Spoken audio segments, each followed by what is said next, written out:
If you don't have insurance, you'll finally be able to afford insurance. And everyone will have the security and stability that's missing today.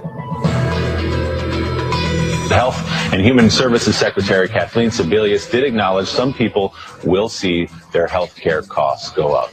I just see a huge train wreck coming down. You and I have discussed this many times, and I don't see any results. I happen to be a proponent of single-payer universal health care. Never said that we should try to go ahead and get single payer. The president has directed us to take action to fight these cartels, and Attorney General Holder and I are taking several new and aggressive steps as part of the administration's comprehensive plan. I'm not sure the exact date, but I probably heard about Fast and Furious for the first time over the last few weeks. I heard on the news about this story that Fast and Furious. These protests, reaction to a video that many Muslims find offensive.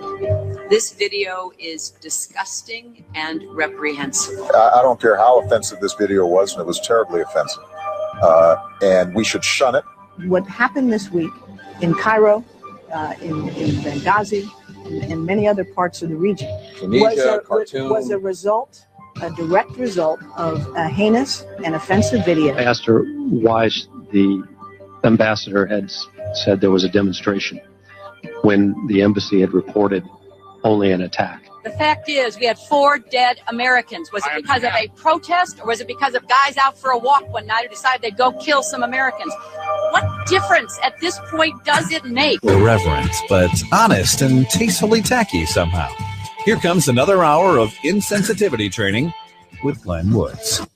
So apparently we have ISIS or ISIL. We're calling them pigs now on our border. Let's take a good look at it.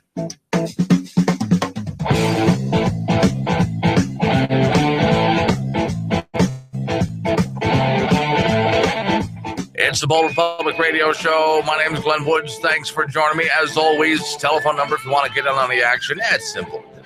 307-363-4093. That's 307-363-4093. And, of course, pretty much everything I talk about and a whole lot more, you'll find it on my website, which is boldrepublic.com. So we talked about this yesterday, and I reminded you, I don't know if I really need to remind you guys about this. You know the drill by now. Apparently, we have on our southern border, this would be just south of Texas by about 10 miles. That's where we found ISIS training camps. Now, for the record, before I get any further in on that, we're not calling them ISIS anymore on this program. Remember that? We came up with a new name for them. Okay, and the new name is pigs. Pseudo-Islamic genocidal sadists. That's what they are. Okay, so the group now known as pigs on our southern border. This is why people like me are saying we have to protect and patrol our southern border. Simple as that. Now, the Dan and I were having a conversation about this, and since now the group known as ISIS or ISIL, now known as pigs, is, well, now they're saying, they're flat out admitting, hey, it was us. We were the ones who attacked. Okay, it was you. Got it. Why would you admit to that? No, I got to ask the question, why would you admit to that? Let's take a look at how this attack went. I mean, and to me, it didn't go very well. Okay, so we have a couple of guys who show up fully, they've got vests on, bulletproof vests on. They've got AK-47s, very small arms. I don't know if there was a bomb in the vehicle or not, but police decided just to go ahead and blow the vehicle up. If that's what they think they need to do, okay. And then one lone cop, one lone patrol officer with nothing but a pistol is able to jump out of his car and just wipe the two of them out. The worst the terrorists were able to do. The worst they were able to do is shoot one unarmed security guard in the ankle. That was the worst, the absolute worst. Why would you admit to this? These terrorists need to understand something. It kind of makes you guys look a little wimpy out there. Don't know if you want to. If this is what you want to admit to, kind of makes you look wimpy. I would have, as soon as I saw how bad the attack went, I would have said, you know something, Ahmed, I don't think we should admit to this one. These guys obviously blew it. No damage was done. And the people that were in that Texas, whatever that building was, having the contest, the Draw Mohammed cartoon contest, are now nothing more than just emboldened by all of this. I mean, they're impressed with themselves. The police presence as well. They're emboldened. They want to do more of these events. Okay, now on that note, there's a group of moms. Go to my website, which is boldrepublic.com, and there's a Mom Demands Action or some group like that. This group is calling for gun control because of what happened in Texas yesterday. Well, okay, because the Islamic State, they're claiming credit for it, so I'm going to go ahead and give them credit for it. The Islamic State attacks a Draw Mohammed cartoon contest. So this Mom Demands Action say that in the wake of the Garland attack, Garland, Texas is the place, this shows that we need more gun control in our country. Okay, let's take a look at that. So they want us to become what? France. Well, France went through this. France had their Charlie Hebdo thing where they drew a big Mohammed cartoon on the cover. We all remember that, and they were attacked. Talked about that for several days here. And so no one inside the newspaper was armed. So they were just completely slaughtered. The police showed up on bicycles. Well, they're French. Come on. They showed up on bicycles completely unarmed. Who were the only people who had guns? The terrorists who arrived on the scene were the only people who had guns. Okay, so what was the result of that? It was a complete madhouse slaughter was the result of that. There's some people who just can't seem to learn the lesson. They just weren't able to learn the lesson. Okay, so moms demand action. And I'm going to assume this with this group, that they want safety, right? All right, if you want safety, then what you want is what you saw yesterday, which is just common sense, right? You want what you saw yesterday. There was a police presence there. There was going to be an event where people were advocating freedom of speech. This is what this was all about. They were advocating for freedom of speech, but it was going to be a protest that, was going to offend some people. But, if you're not allowed to offend people, then you don't have freedom of speech. Think of it that way. What's the point if you have to worry about every little thing that you say because you might say something offensive, then what's the point of freedom of speech? You would never be able to express an opinion. There'd be no such thing as expressing an opinion if you weren't able to say something offensive once in a while. I'm not saying necessarily be a jerk about it, but you're not. Look, I don't offend anybody else's religion just out of respect for their religion. I don't agree with them. I don't believe like they believe, but I'm not going to say anything offensive about their religion if I can help it. But some people like to do that. There's atheist groups out there who like to insult other people's religion. Oh, on that note, I just thought about that. Hang on a second. Also, I think they're based in Texas. Last time I went to their website, I believe that's where they said they were. There's a Freedom From Religion Coalition. Now, I've butted heads with them several times. All right, the Freedom From Religion Coalition doesn't want to see any public display of religion. They fight it every turn. Do you think the Freedom From Religion Coalition is going to at some point butt heads with this, with the pigs? Pseudo-Islamic genocidal sadists, with this group from ISIS that attacked in Texas? At some point, I'm thinking they're going to butt heads.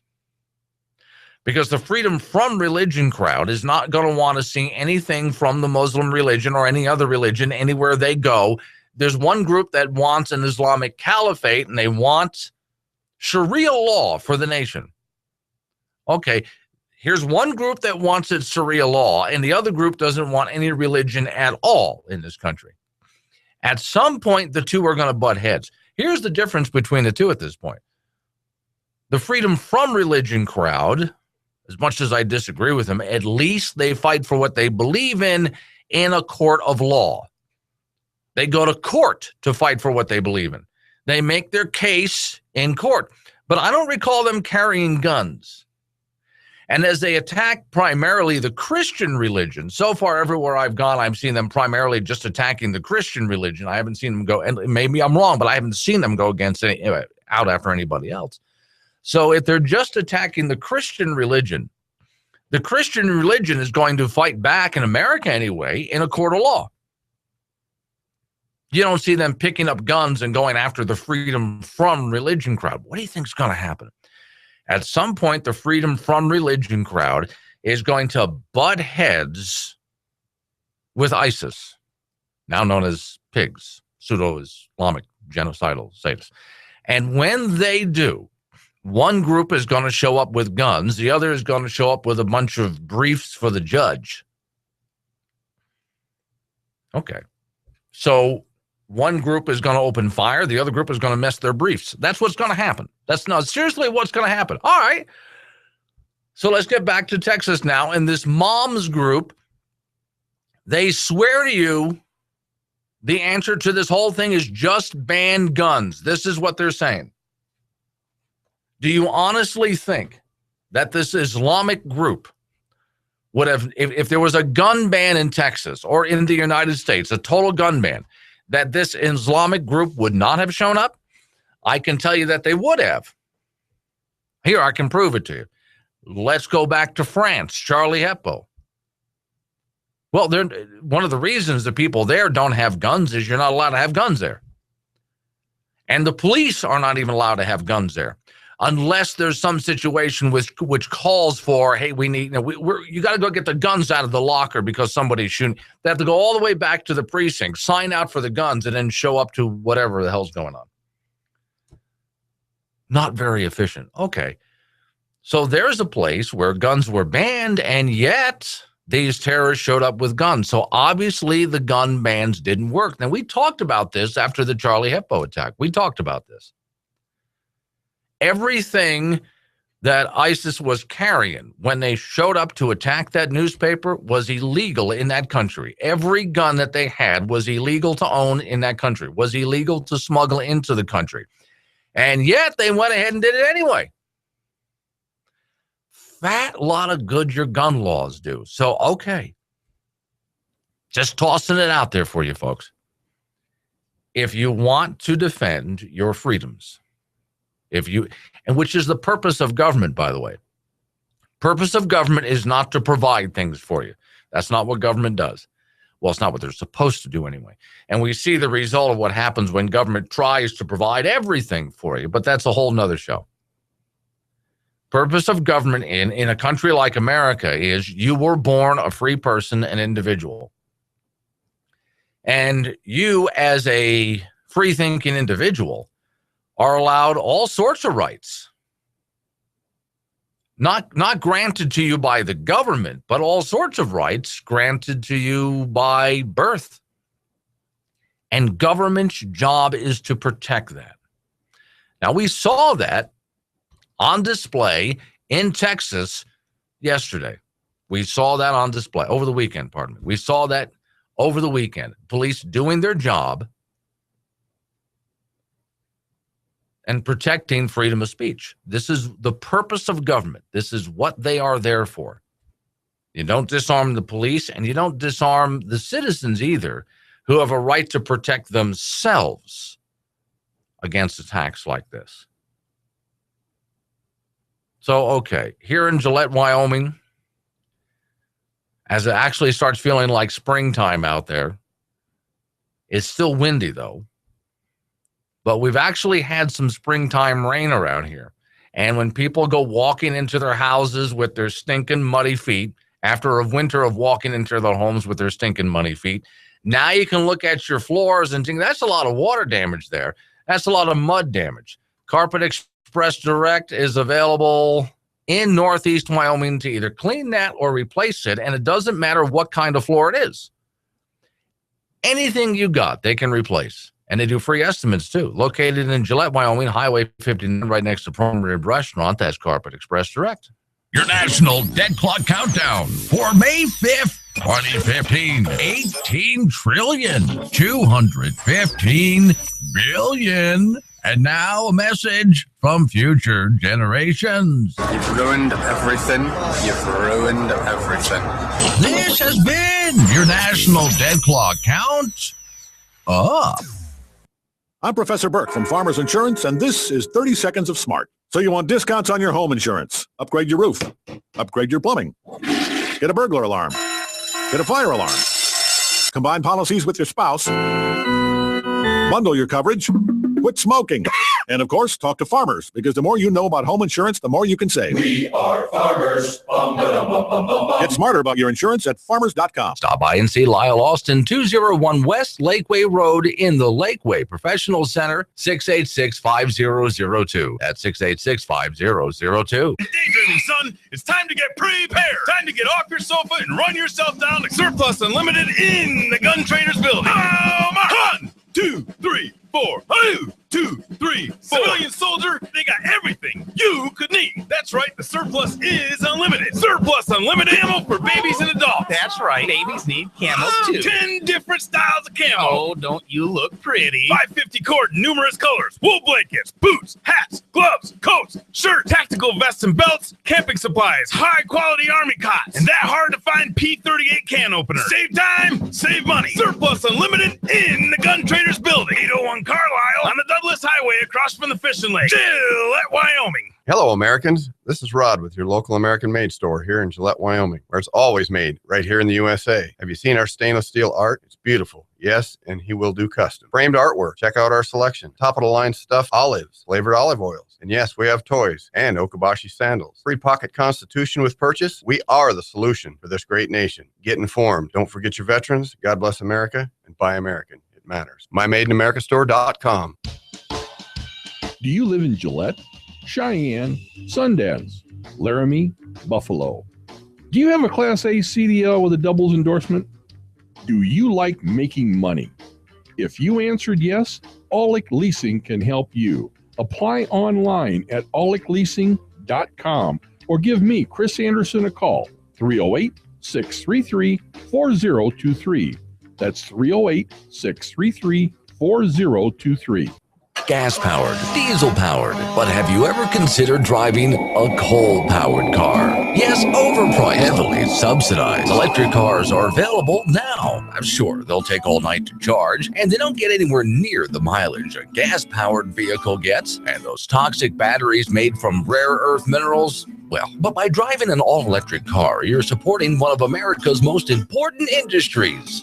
Coal. That's because coal is used to generate 49% of America's electricity. Petroleum and nuclear produce most of the rest. Hydroelectric only produces 7%. Those so-called renewable energies, which take more mining for rare earth minerals, leaves toxic chemicals as a byproduct and toxic batteries. And let's not forget those wind turbines, killing about an estimated 500,000 birds a year in North America alone. Well, they only produce about 2% of America's energy. That's why we encourage you to start driving coal today. The coal is plentiful and cheap, and by driving a coal-powered car, you'll be helping to fight the Obama administration's war on coal. So go on, buy an electric car, support a great American industry, and drive coal.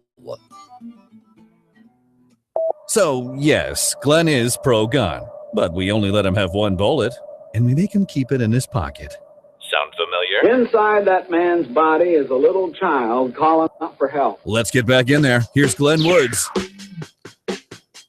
So, yes, Congress is going to hold hearings on the ISIL, or better yet, pigs recruitment in the United States. And, gee, I'm glad they're holding hearings on it. Are they going to do anything else after that? Okay, here's the latest update on the story. The Islamic State terrorist group known as pigs.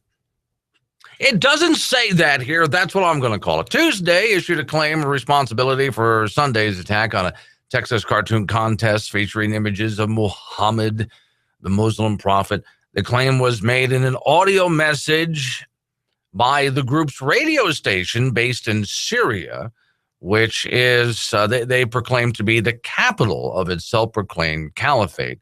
It's the first time they've taken credit for an attack on U.S. soil. And again, and they say it's a lone wolf thing, but still they want to take credit for it. Okay, so whether they actually had anything to do with these two, any real connection with these two or not, we know this. There are terrorist training camps just south of the border, just across the border on Texas. We've talked about this before. You've probably seen the pictures and videos by now if you've been watching the news. So we know that's there. We have intelligence that shows that they've been watching our college campus across the country, and they've been looking at certain military bases across the country. So we know that that's going on as well. So we know that sooner or later we're going to get hit here in our own country, which is now. Could somebody please explain to me, because I'm just not going to be able to figure it out. Why is it a problem to protect our southern border?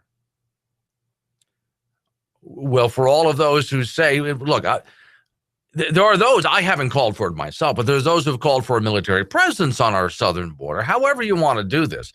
By the way, putting up a wall isn't going to do anything. Now, I'm sorry. You can go ahead and put up a wall, but they're going to get over it, under it, through it, or around it. You must have seen this by now. It doesn't matter what you build a fence, they're going to climb over it, go through it, under it, or find a way around it. So if you're thinking that's your solution, that's not your solution there. But something's got to be done just to make sure that those people who come into the country are at least vetted when they come into the country. And now I don't think I'm asking for anything extreme here. There's a group out there, a terrorist group out there that wants to attack this country.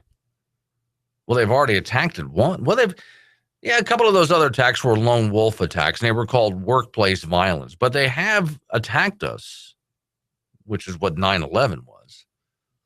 And we all know that at some point this is going to happen again.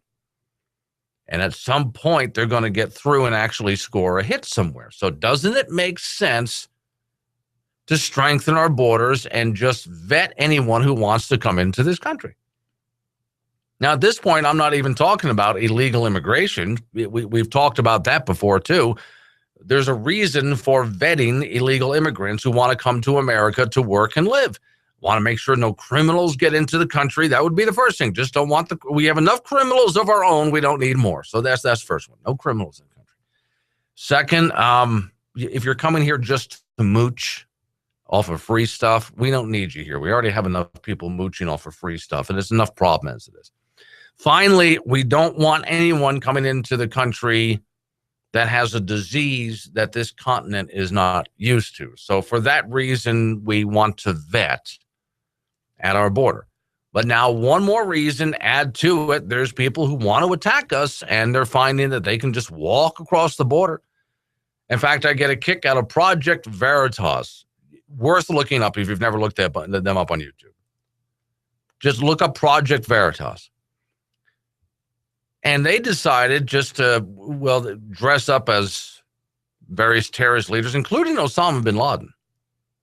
James O'Keefe just dressed up as Osama bin Laden and just went, he was on the Mexican side of the border, and he just walked across the shallow part of the Rio Grande, showing that, in fact, you can dress up as Osama bin Laden could have made it into the country. He could have just walked in if he wanted to walk into the country. Okay, so obviously we have a problem here. Hey, don't worry. Congress is going to hold a hearing.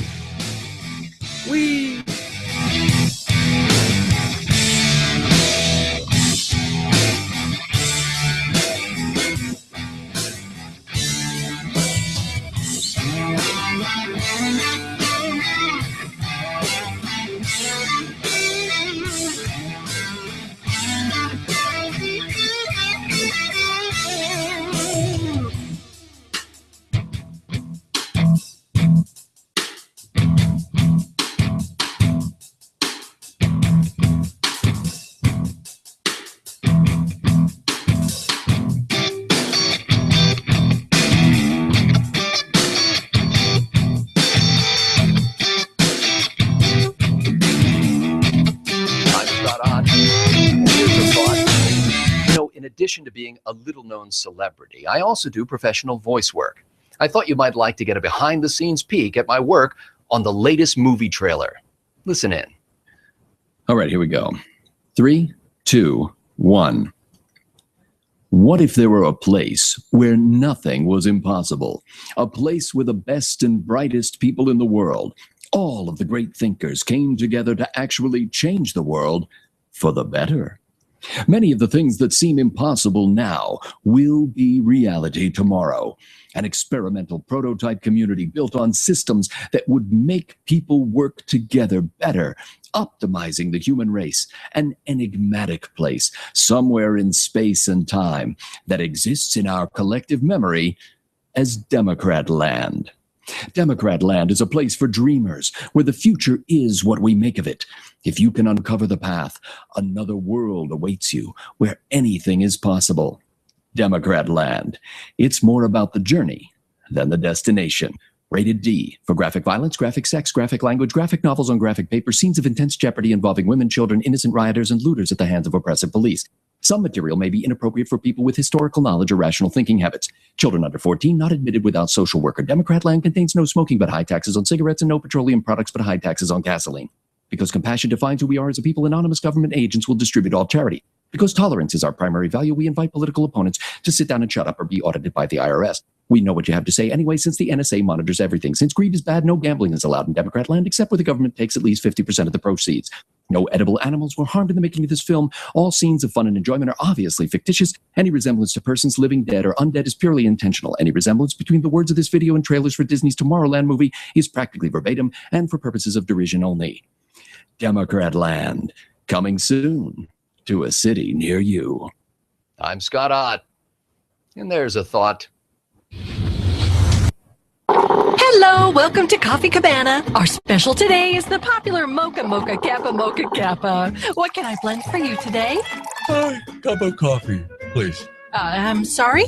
I'm sorry, just a regular size coffee, please. That's all. Oh, I guess I don't understand. What part of that don't you understand? Well, for one, we have several different sizes: petite, medio, alto, forte, muy grande, and crescendo. All right, I just want a small cup of regular coffee, please. But Okay, look. Point to the cup that's the smallest. Okay, there you go. That's the one. Oh, okay, I see. And what would you like in that? Coffee. And? Just coffee. But we have syrups and powders and toppings and frappalapalattas. Just coffee. Plain old coffee in a frickin' cup. Oh, Look, take the cup. Perfect. Now, hold it under the coffee spout. Good. Now fill it up. There you go. Now, give it to me. That's it? Yes, that's all. Well, how odd. Whatever. How much? $6.50, sir. Sorry? $6.50. How is this little cup of coffee more expensive than a gallon of gasoline in my car? I didn't even add any frappa, lappa, mocha crap or whatever to it. Well, sir, the beans are dried on solar panels. Never mind. And then we use wind power Forget it. generate. But we're green. Look, I'll give you $20 if you don't say another word. But, nope. There you go. Good girl. Might I suggest trading that for a decaf? Need to let off a little steam? Yep, that's why we installed phone lines into the studio. Call Glenn now. Old Republic is on the air. Here's Glenn Woods.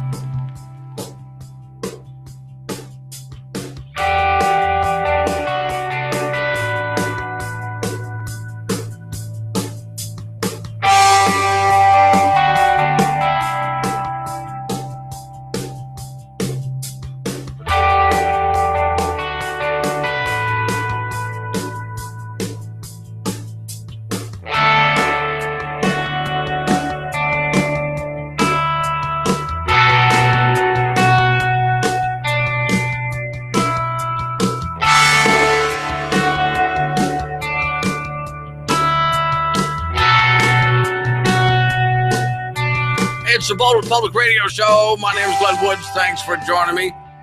All right, phone line's open now. If you want to get involved in the action, and yeah, you can go ahead at this point. I'm doing it early this week. Change the subject if you want. Interrupt me if you have to. That's fine. 363-4093. That's 307-363-4093. Of course, pretty much everything I talk about, a whole lot more, you find it on my website, which is boldrepublic.com. Don't forget, there's an app for that. You just go to your app store, whatever app store that is. Go to your app store, type in Bold Republic, and you can download it and listen to it whenever you want. It's a free app, too. Just a Bold Republic. That's a little round logo comes up. You can't miss it. Okay, so good news, finally. Enough of the bad news for a while. I got to give you something because it gets depressing after a while, doesn't it? Okay, here's the good news. I told you a little while ago about some guy, of course, it was a Massachusetts judge that sided with this guy or woman, or what are we calling it? Well, he wants a sex change operation. Well, he's a convicted murderer in a Massachusetts prison, and he wants a sex change operation. But, of course, he's been in there for so long, he doesn't have the money to pay for it himself, so he just decided to go ahead and sue. So the government would have to pay for his sex change operation, so he would be a she. And my question right away would be, well, then, do you put him in a woman's prison? I guess you would have to, but also he would have to, government would have to pay for all of his hormone therapy and all this kind of stuff. Oh, God, why would, and of course, some Massachusetts judge said it is cruel and unusual punishment not to allow this person to have hormone therapy and then have the operation. And of course, it should be taken care of at government expense. Oh, great. And if you were listening back then, that's one of those stories that makes my head explode, which is why they keep me inside a padded room called a radio studio, where I sit and talk to myself. And when you call the show, you're the voices in my head. It's disturbing, but that's a whole nother thing. So, okay, and this thing went up to the Supreme Court, not like big-time U.S. Supreme Court, but higher courts. And it has been struck down. So now courts are saying, no, he doesn't get all of this for free. Absolutely not. Are you kidding us? Especially because, I mean, what does society owe this guy? He's a convicted murderer, for Pete's sakes. Here's the story. Boston, the place, AP News, nearly 2-decade legal fight. 2 decades this guy's been fighting this. I want to ask that. No, it's a serious question here. So who's been paying for these past 2 decades? Well, his legal fees. Well, if he's been in prison all this long, he doesn't have a job, so who's paying for the legal fees? This has cost how much? A nearly 2-decade-long legal fight by a convicted murderer in Massachusetts to get taxpayer-funded sex reassignment surgery ended in failure yesterday. The U.S. Supreme Court rejected, it says here, her. I'll let you decide that. A final appeal. The justices did not comment on letting stand a lower court ruling denying the surgery. This is a terrible, inhumane result for this person, said the director of the Transgender Rights Project for Boston-based gay and lesbian activist defenders. Oh, okay. So this is a horrible tragedy. This is a violation of this person's right. No, okay. Here's what I'll disagree with this guy, this woman, this guy, this lawyer. I have no idea if it's a guy or a girl. I'm confused at this point. This lawyer. Okay. Here's how this works.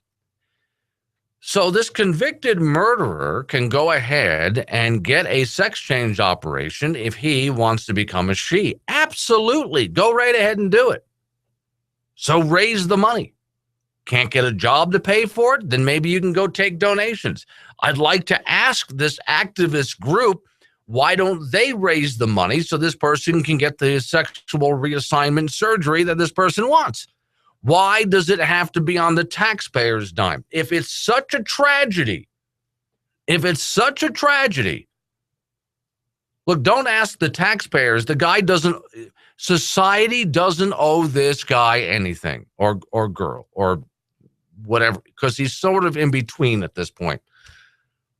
God, somebody help me here. Sort of in between. I mean, I've gone through the hormone therapy, so sort of in between. What is that? Okay, well, anyway, this person, we'll say person, society doesn't owe this person anything. Convicted murderer who's been in jail, in prison for decades, getting free meals, room, board, TV, all of that, working out, everything this person wants. So why do we owe this person? All right. So for those in the transgendered community who think that, no, we need to pay for the, okay, then let's see how charitable you are. I would like you to reach into your own pockets, you of the transgendered community saying this is a tragedy, and voluntarily pay for this reassignment surgery. Well, nobody would stop him from becoming a her if that was the case. If it's such a tragedy, where's your donation? Ah, summertime. You know, the great outdoors. You know what half the fun is with getting away from it all? Shopping. I mean, we're talking guns, bows, arrows, knives, camping equipment, from tents to sleeping bags, clothing, bug spray, fishing line, lures, tackle bait, cooking equipment, MREs, even all the latest electronic gadgets, and they've got it all at Rocky Mountain Discount Sports with locations throughout Wyoming. So no matter what you need, before you head out into the great outdoors, do some shopping. That's half the fun, isn't it? Rocky Mountain Discount Sports, conveniently located in Gillette, Wyoming on South Douglas Highway and 1351 CY Drive in Casper.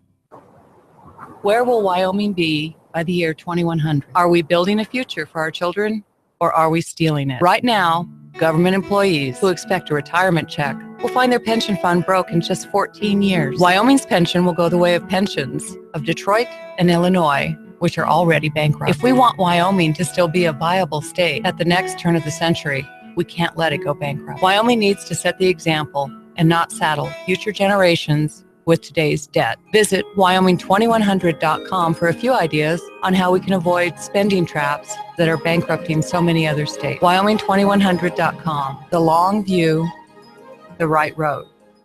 Smithers, you look exhausted. Oh, sir, I was at the office half the night. Really? Well, that's the third night this week. Yes, sir. I just can't seem to stay away. I'm not sure what's gotten into me. Dedication, son. I haven't seen that kind of work ethic in years. Right. Well, I'll probably be at the office late again tonight. There's just so much to do. You'll want to work late every night at the Office Saloon with Doc McGillicuddy Monday, Tap That Tuesdays, Screw It Wednesdays, Thirsty Thursdays, and thank God it's Friday with Bud and Bud Light specials. And at the office, you'll even want to work weekends, Saturday nights, ladies' nights, and mini-me Sundays. Work late at the Office Saloon. U.S. Highway 14 in Gillette, Wyoming, out toward the airport. Smithers, is there any luck with that client you've been chasing? Oh, yes, sir. Last night, she gave me her phone number. Attaboy, Smithers. Attaboy.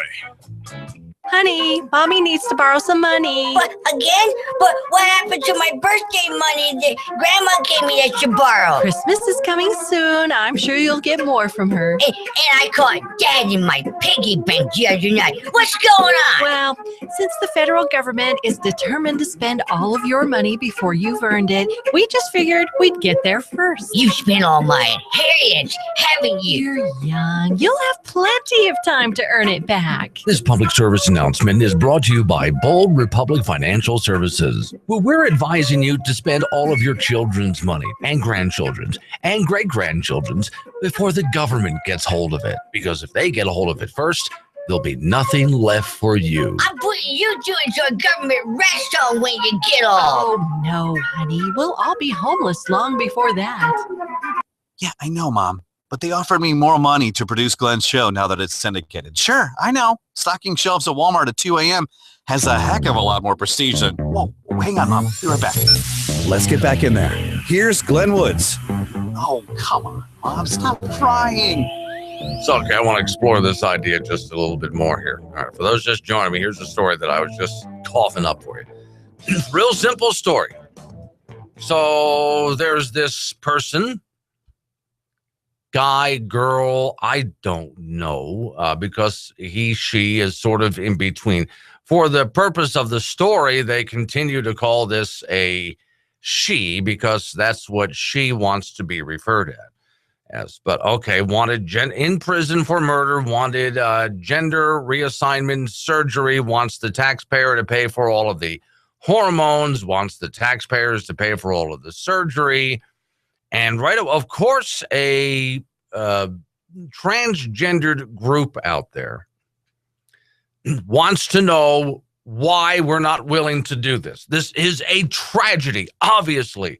Why won't we give this person their surgery? And my question before the break was, well, why do we owe this person anything, considering the fact that they committed murder? But let's move beyond there. That's this case. And this isn't the only case where it's a right. Healthcare is a right. By the way, because there are those people who think healthcare is a right, therefore government's supposed to provide it for free. They want gender reassignment surgery as free surgery offered under government-run healthcare. Okay. What gives you the idea that government, forget government, no, that's the wrong way to put it, that everybody else owes you something? Please tell me what gives you the idea that everything is supposed to be provided for you. See, now, maybe I was just raised different, but here's how I was raised. Yes, when I was a little kid and I was not capable of taking care of myself, everything was provided for me.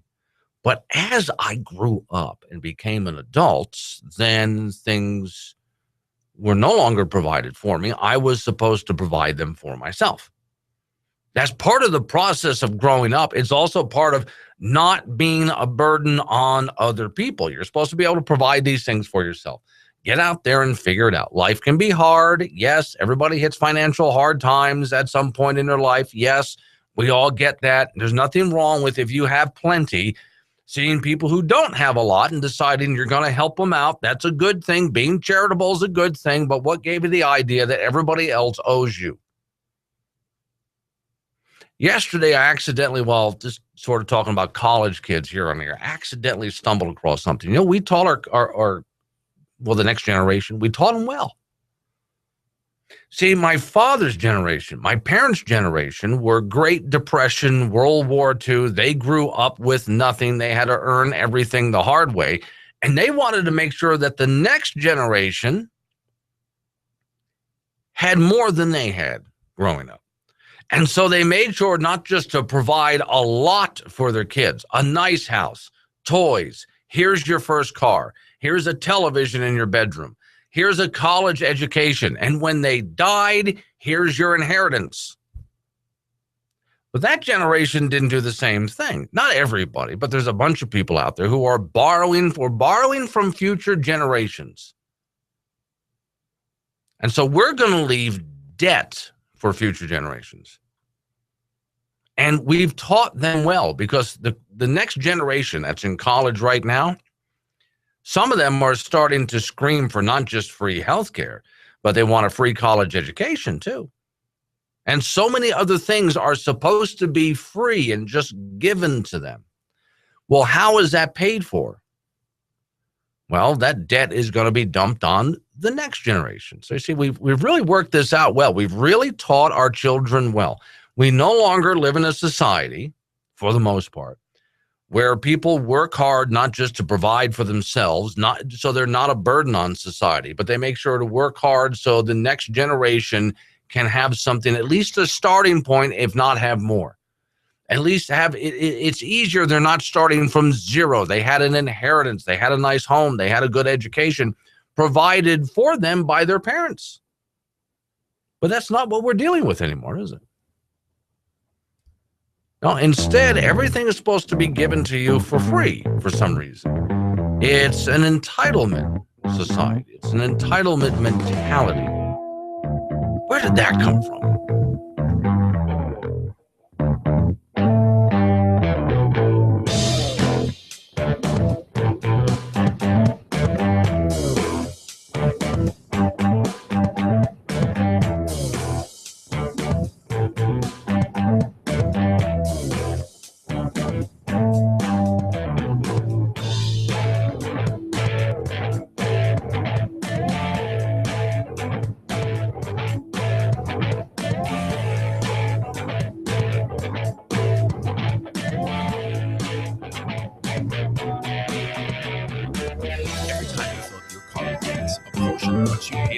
Goes to the federal government. Ever wonder how it's used? The government takes 18.3 cents per gallon of gasoline and 24.3 cents on diesel. It's all part of something called the Highway Trust Fund, and soon Congress will consider the fund's financial future. There are big implications for transportation spending hanging in the balance. Here's why. Since 2008, the Highway Trust Fund has spent more than it takes in, requiring Congress to make up the difference. In 1956, Congress originally established the fund to finance the construction of the interstate highway system, roads that motorists travel from coast to coast. The program is funded primarily by those federal taxes collected on gas and diesel fuels, which in turn is distributed back to the states for transportation projects. In 2015, the fund is projected to spend $52 billion. But not all of that goes towards highways. $8 billion is reserved for mass transit projects, and other funds are used for bike paths, recreational trails, and streetscaping. This year, the fund is expected to raise $39 billion in revenue. That's well short of expenses, resulting in a $13 billion deficit. But by law, the fund is not allowed to run a negative balance. Since 2008, Congress has responded by transferring a total of $62 billion from the general fund just to keep the Highway Trust Fund solvent. Now, Congress is at a fork in the road. Will lawmakers allow this program to spend more than it takes in yet again? Or will they reevaluate the federal government's role in transportation spending and enact reforms? For more on the Highway Trust Fund, head to dailysignal.com. No, Glenn, it doesn't matter if you're part owner of the company. No cigars in the studio. Oh, what is that smell? Put your shoes back on. I don't want to smell that. Look, if you want good talent, you have to put up with some bad habits. Let's get back in there with the original bad habit boy, Glenn Woods.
It's the Bold Republic Radio Show. My name is Glenn Woods. Thanks for joining me. 307-363-4093 is the phone number.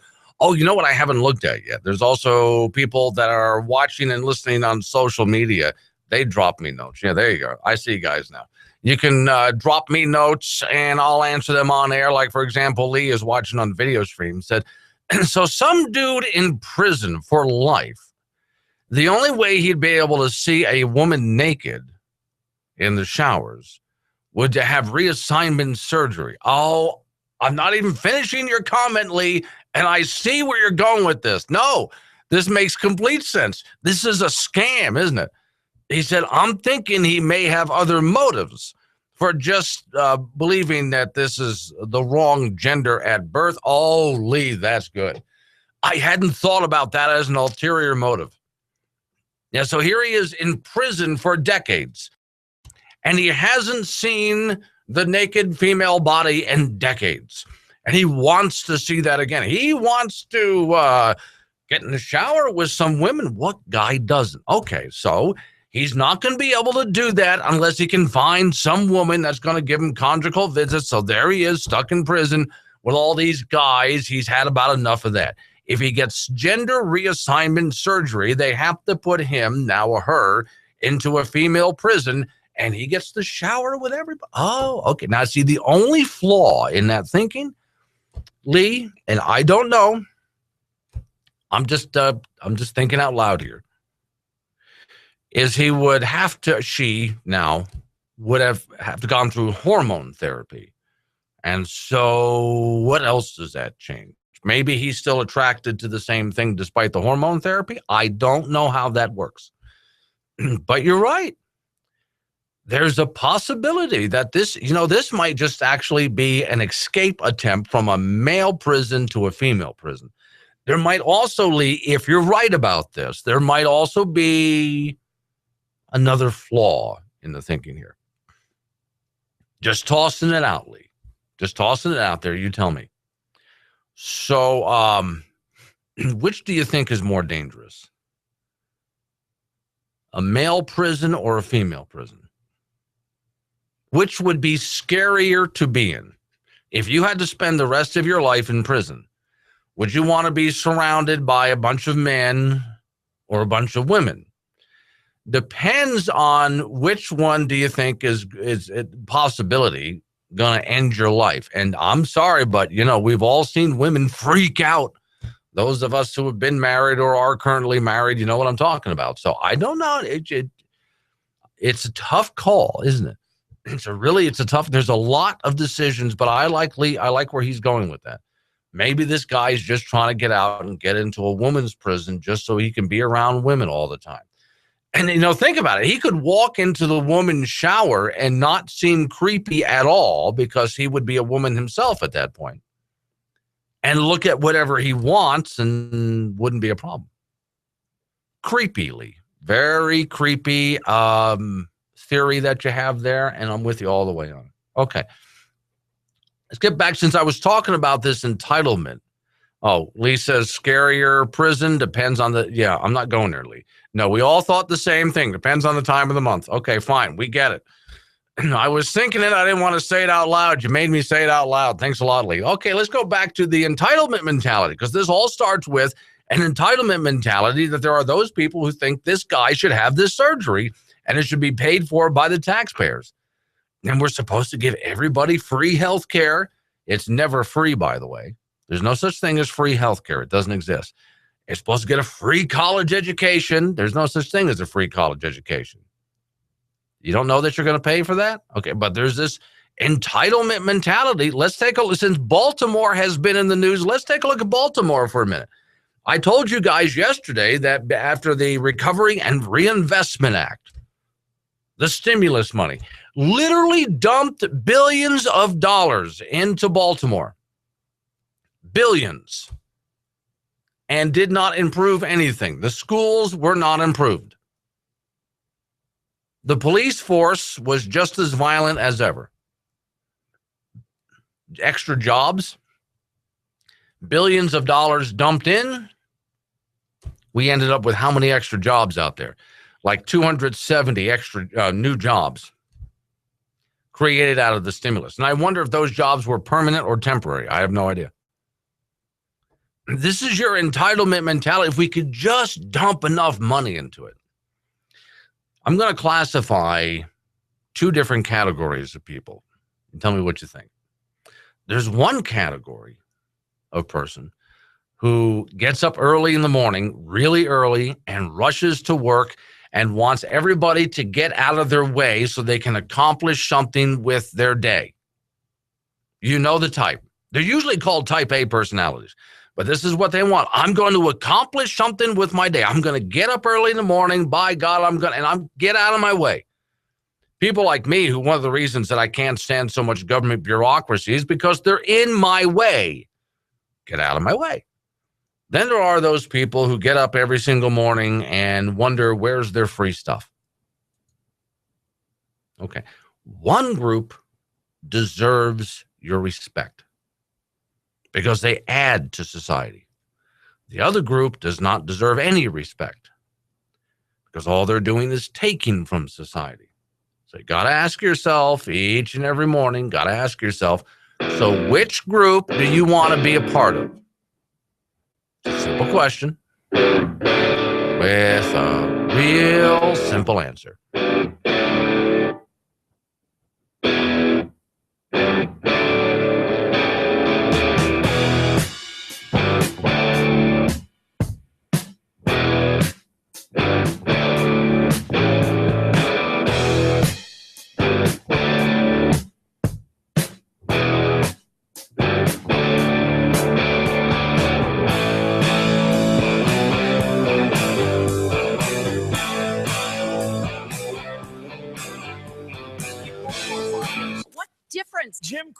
most radical. It's time to try something new.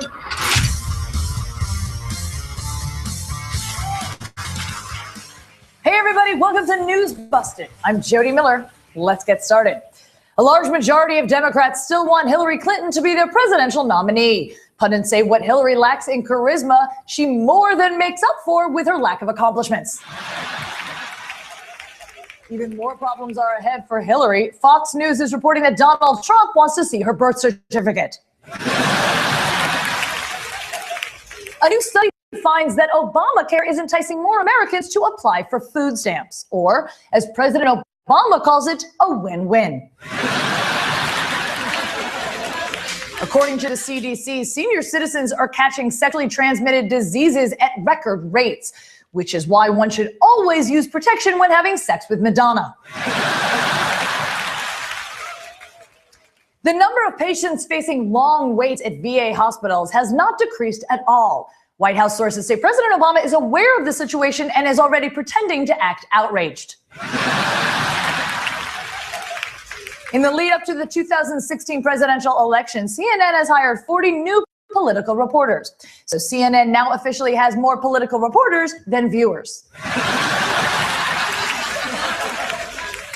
Census figures indicate more people are moving out of California than moving in. In fact, for every one person who says hola, two say adios. And finally, the trailer is out for the upcoming summer movie Trainwreck. It's about President Obama's foreign policy.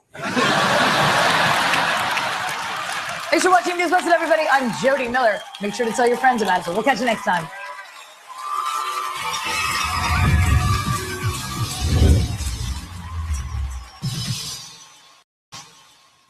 Hey friends, do you find yourself living in California and able to buy less and less of the basic fun and necessities of life? Well, now you can, because of a new chain of stores opening up on the California border. It's Banned in California. Yes, Banned in California provides all the products that you're no longer allowed to buy inside the California border. Guys, have you been wanting to buy that new fur coat for the little lady? What about that massive, energy-guzzling, big screen TV? You'll find it on sale now at Banned in California. Serious lawnmowers that get the job done and big SUVs. And yes, to keep those little kitties happy, get them a Happy Meal with extra trans fat in the food court, of course. And feel free to walk around and smoke inside while the little lady goes to the tanning bed. Yes, Banned in California, now located at every state location along the California border. Illegal immigrants on staff to show you how to speak back across the border with everything you've purchased. Sending your kids out to play. Now hold still. Mommy, I can't breathe. Well, playtime's not what it used to be. Am I supposed to go out and play if I can't even move? Well, with all the dangers that are out there in the world, like Nerf,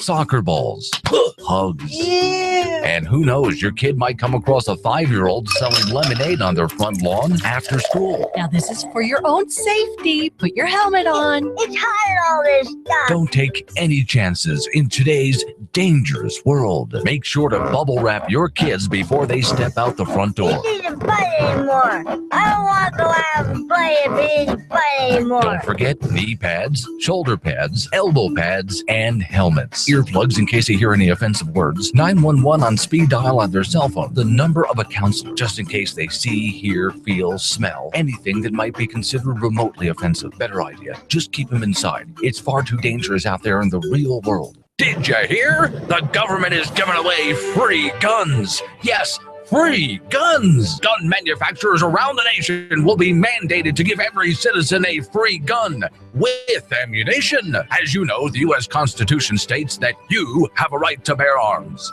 And since we've been told that anything that is a right, like healthcare, is given to you by the government for free, then that must mean that soon you'll be able to pick up your free gun. And since free contraceptives are also a right, then that means you get free bullets too. Yes, right now the U.S. government is borrowing money from China and future generations and raising taxes on the mega wealthy just to make sure that you get your free gun guaranteed under the Constitution. Because now anything that's a right in this country is given to you for free. Healthcare's a right, and you have the right to bear arms. It's your right. AOA Products is a packaging company. Every piece of equipment in my shop runs on electricity. It needs to be plugged in. If it's not, it doesn't work. There would be some very hard decisions for me to make if the energy costs went up. I would have to let some of my employees go. They're like family. I don't want to do that. I want to give work to people, not take it away. So I need something that's going to be there, something that's affordable. Electricity from coal does that for me. No matter what you've heard, if you like your doctor or healthcare plan, you can keep it. If you don't have insurance, you'll finally be able to afford insurance. And everyone will have the security and stability that's missing today. Health and Human Services Secretary Kathleen Sebelius did acknowledge some people will see their health care costs go up. I just see a huge train wreck come down. You and I have discussed this many times, and I don't see any results. I happen to be a proponent of a single-payer universal health care plan. Never said that we should try to go ahead and get single-payer. The president has directed us to take action to fight these cartels, and Attorney General Holder and I are taking several new and aggressive steps as part of the administration's comprehensive plan. I'm not sure the exact date, but I probably heard about Fast and Furious for the first time over the last few weeks. I heard on the news about this story that Fast and Furious. These protests, reaction to a video that many Muslims find offensive. This video is disgusting and reprehensible. I don't care how offensive this video was, and it was terribly offensive. And we should shun it. What happened this week in Cairo, in Benghazi, and many other parts of the region was a direct result of a heinous and offensive video. I asked her why the ambassador had said there was a demonstration when the embassy had reported only an attack. The fact is, we had 4 dead Americans. Was it because of a protest, or was it because of guys out for a walk one night who decided they'd go kill some Americans? What difference at this point does it make? Irreverent, but honest and tastefully tacky somehow. Here comes another hour of insensitivity training with Glenn Woods. Civil asset forfeiture. There's a guy in North Carolina that's fighting for over $100,000. That's a lot of money to him. Here we go. We'll take a good look at the story.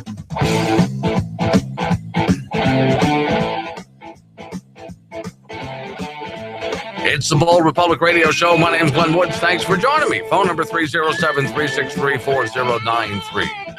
That's 307-363-4093, and pretty much everything I'm talking about, a whole lot more, you find it on my website, which is boldrepublic.com. So I told you, this is an update on the story, and his case is going all the way to the Supreme Court. Here's the gist of what's happened to him. And he's not the only one. It's just the case that's making in front of the courts right now.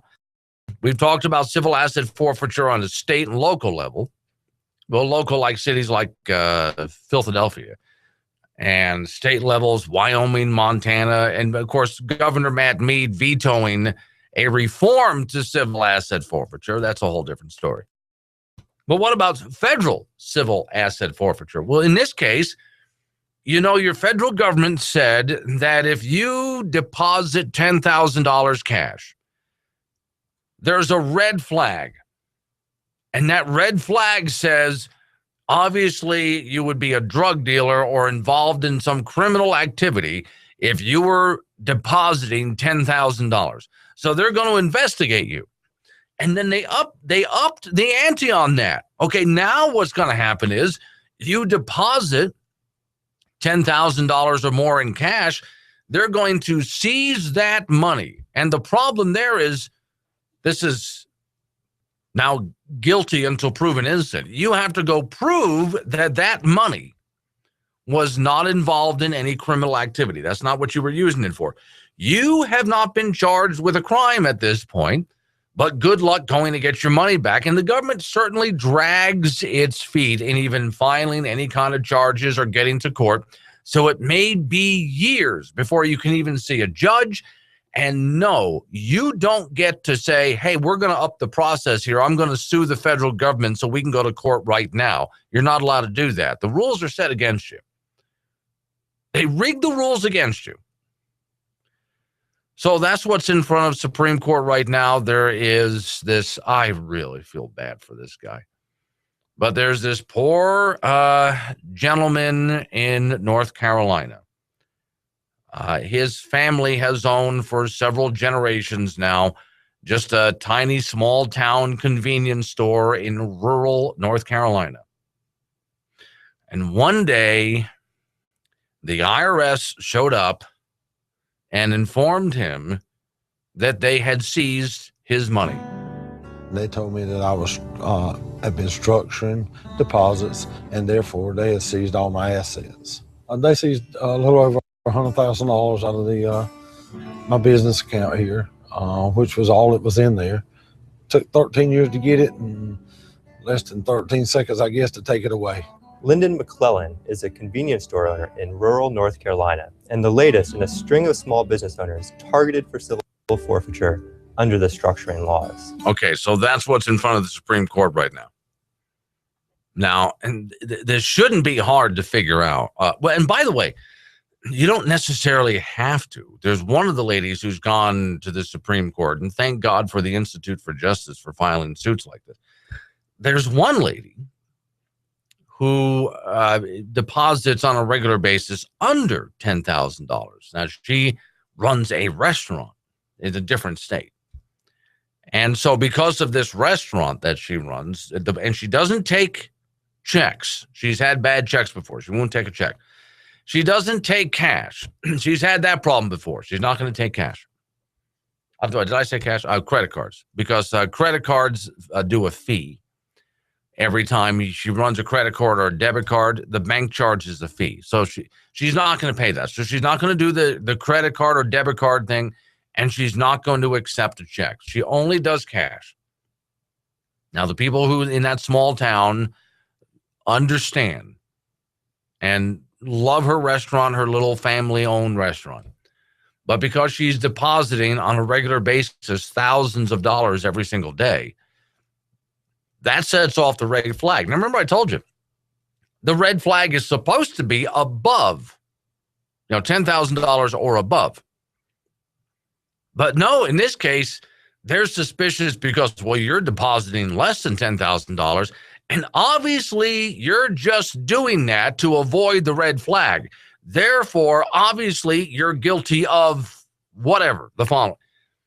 You must be a drug runner. You're just doing it to get around the system, so we're going to seize your money. Now, again, the system is designed to fail. So good luck getting your money back, sir. I'm sorry to tell you. Good luck getting your money back. He has to hire a team. And this was the guy in North Carolina. They seized over $100,000. So how much is it going to cost him? The woman I think she was in Kentucky. It was like around $6,000 that she had deposited, which set off the red flag, and it's not supposed to under the law. Okay, so how much is it going to cost her to hire a lawyer, all of the court costs, to go through the whole system? In part, it's designed to fail because people are supposed to just give up at some point and quit trying to get their money back. In part, it's designed to fail because the lawyer fees are going to go through the roof. So people just throw up their hands and say, what's the point of the lawyer? I just can't afford that. No, I can't do it. I'm going to end up spending more money trying to get my money back, or maybe close to as much as they had seized. So what's the point? Might as well just let them have it. In most cases like this, people never get their money back because they give up before. So in this case, we've got some, last I saw, there were 3 people going all the way to the highest court in this. Now, I don't mind. And it was only because the Institute for Justice jumped in to help him out. That video bit that you just heard there that I played was from the Institute for Justice. So I'm glad there's organizations out there like this to help them out, or these people would be completely screwed at this point. But this, you wonder why I don't trust government with anything. This is flat out theft at this point. This is just using the system for flat out theft. On a local level, I told you about Philadelphia as one of the worst cities in America, where they've seized about 1,000 homes. Well, remember I told you about the kid who was visiting grandma. Talk about a little twit. And while visiting grandma at night, snuck out onto the front lawn to sell someone some pot. And of course, it was an undercover officer that he was talking to online. And so not only did they arrest him, but now they're going to seize grandma's home. And she's retired. The home is paid for. This is all she has left. But to go through the system to make sure they don't seize her home, it's not going to happen. She's going to lose her house. And she's not allowed a day in court, not the way Philadelphia, Philadelphia, not the way they set this up. She doesn't get a day in court. She was never accused of a crime. Love this. Her property was accused of a crime. She was never accused of a crime. She doesn't get a day in court. Instead, she has to deal with the bureaucrats. That's why the Institute for Justice showed up to help her take this all the way to the Supreme Court, because this has got to stop. So what do you think your government's doing at this point? Are they honestly interested in bringing criminals in justice? Well, obviously, when you take a look at, if you watch the video, I just played you the audio for it, you can take a look at this North Carolina store. Obviously, this guy's not involved in drug dealing. Obviously, in the Philadelphia case, grandma was not a drug dealer. Obviously, the little old lady, I believe that's a Kentucky restaurant, just a small town, little mom and pop restaurant. Obviously, she's just serving ham and eggs. And obviously, when they walk in to do even just an initial investigation, this has nothing to do with drug money. This should make any business owner out there nervous as all hell. Because a lot of people listening to me right now, you do business on a daily basis where people hand you cash. I've run retail stores before for different corporations. I've been a retail store manager. And there were times, especially when I got around the holiday season, that I carried big bags of cash to the bank. And it never dawned on me that, this could be a red flag here. I one time deposited, I've deposited more at this at times. I can recall one time I was carrying $17,000 because we had a good day at a retail store in a mall.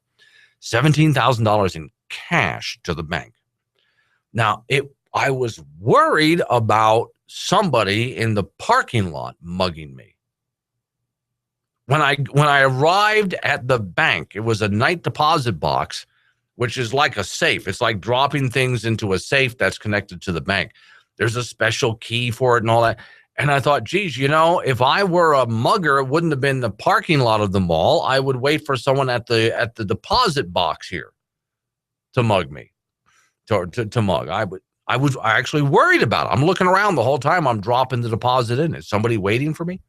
It never dawned on me. Is the government sneaking up behind me? Is the city, county, state, federal government looking at that money thinking, hey, we can grab that. All we have to do is just to say, well, obviously, if you're depositing $17,000, obviously you're doing it because, drugs. And they could just seize the money. Now, in that case, since I didn't own the store, I was managing it for some company. Obviously, what would have happened is the company would have had to have gone after their own money, and they would have looked at $17,000 and thought, in legal fees, it's going to cost us that much to get the money back. So they would have just let it go. So these days, you don't have to worry so much. You do. You still do have to worry about the mugger in the parking lot. You still do. You still have to worry about being robbed at your ATM. You still do. But there's a new thief in town. Well, I shouldn't say new. Uncle Sam's always been there ripping us off. It's just now they found such clever ways to do it. All right, so it's supposed to be the Supreme Court is hearing this case now. I'll keep you up to date. As far as I'm concerned, this is one of the most important cases that they'll ever rule on. Because they seized property, including money's property, they seized it without a warrant, without charging the person with anyone, and made it impossible to go through the system to fight in a court of law to get the money back. They've become worse than the mugger in a parking lot. All right. Since I talked a lot about work, there's a lot of people about to get off work like right now. And these people who are about to get off work are on a shift change. There's a place called Lakeside Liquor. They serve all of Northeast Wyoming out of Gillette. If you're in that area, they're right across from Wyoming Work Warehouse in Gillette. They have 2 shift changes for you. They're open at 6 o'clock in the morning. If you need to relax after work, that's your evening. I know. They're also open up with another happy hour in the evening for those people who get off like 5 o'clock. So if you're one of those shift changers and you want to hang out with people who are just as tired as you, okay, Lakeside Liquor is your place, located in Gillette, Wyoming, right across from Wyoming Work Warehouse. Pool leagues, dart leagues. Saturday night is ladies' night. Poker every Wednesday night. Domestic beers and draft on sale. And special daily dollar shop. We even have a packaged liquor drive-thru and many other things for you. It's Lakeside Liquor. Open Monday through Saturday, 6 a.m. till 2 a.m. Sunday, 11 till 11. Because you need to relax after where you've been. Work is hard for the ladies and gents. Come to Lakeside Liquor. Relax and vent. Lakeside Liquors across from Wyoming Work Warehouse in Gillette. Howdy, folks. This is Swede from Swede Specialties here in Gillette. Do you know that Swede carries bottles? I mean bottles. Beer bottles, wine bottles, easy cap bottles, in 3 different sizes and colors. Jugs and growlers, even ice wine bottles. Plus all the corks and caps to go on them. Corkers and cappers too, plus all the makings to go in them. Give Swede a call, 686-0588, or go to swedespecialties.com. Hello, Americans. This is Rod with your local American-made store here in Gillette, Wyoming, where it's always made right here in the USA. Have you seen our stainless steel art? It's beautiful. Yes, and he will do custom. Framed artwork. Check out our selection. Top-of-the-line stuffed olives, flavored olive oils. And yes, we have toys and Okabashi sandals. Free pocket constitution with purchase. We are the solution for this great nation. Get informed. Don't forget your veterans. God bless America, and buy American. It matters. MyMadeInAmericastore.com. This is a generic liner. Kind of boring, isn't it? Now back to Glenn Woods.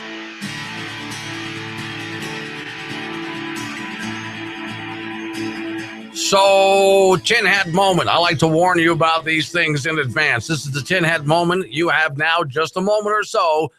You should be prepared if you're a tin hat or conspiracy theorist. When I say tin hat moment, you shouldn't have to run off somewhere, go, oh, where's my tin hat? It should be nearby at all times.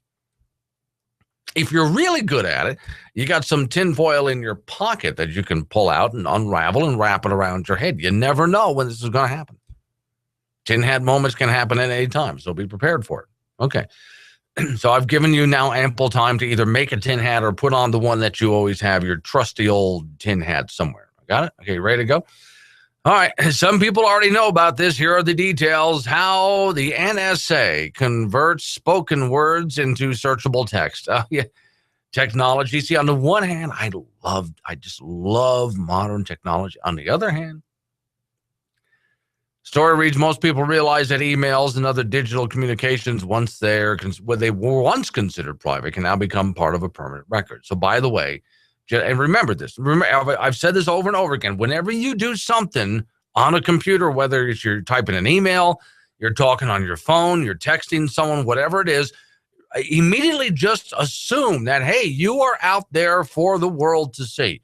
I don't care if you're typing up something in your closet with a tin line closet. I don't care. The world can see what you're doing. Just so you know, I'm not trying to build up paranoia. I'm just saying, understand. Yesterday, I gave you guys the story. Some idiot in Montana has on their Facebook page, they post the latest wanted, who they're after, wanted posters. Some guy who was wanted in Montana went to the Montana Facebook page and found his wanted poster. And then he clicked like. Moron. So anyway, he's in jail. So, but even as they increasingly use apps that understand what you say, most people don't realize that the words they speak are not so private anymore. Top secret documents from the archives of the NSA contractor Edward Snowden. He keeps releasing the stuff. Show the National Security Agency can automatically recognize the content within phone calls by creating rough transcripts. Now, here's my only question for this. You guys ever try text, speech to text? In other words, you talk to your phone and your phone translates it into text and sends it to somebody. Okay, which is handy when you're driving down the road and you want to text somebody. You can just say it and your phone will go ahead and do it. Now, you know that there's this demon in your phone called autocorrect. And some of the, you want to see, there are websites dedicated to autocorrect. I cannot repeat to you some of the ways that autocorrect corrects people's, it's disturbing. Some really disturbing things have been said to people's moms because of autocorrect. And mom probably wound up in a heart attack all verklempt or something. But it was autocorrect. So I want to know if the NSA is doing this. Are you in trouble for something you actually said, or did autocorrect completely screw it up? I don't know. But anyway, these technologies are still new, and they're still trying to figure it out. Well, the document shows the NSA analysts celebrating the development of what they called Google for Voice nearly a decade ago, which I use at a regular basis. Well, when I'm sitting here in the morning doing show prep, and rather than constantly typing, I can just say, okay, Google, and Google just does a search for me. I just say what I want, and Google searches it. Saves me a lot of typing because, you know, typing's such hard work these days. So there is, and even then Google gets a lot of things wrong. But okay, through perfect transcript of natural conversations apparently remains, well, that's a problem. But Snowden documents describe extensive use of keyword searching, as well as computer programs designed to analyze and extract the content of voice conversations and even use algorithms to flag conversations of interest. So that's why if you're on you always suspected this?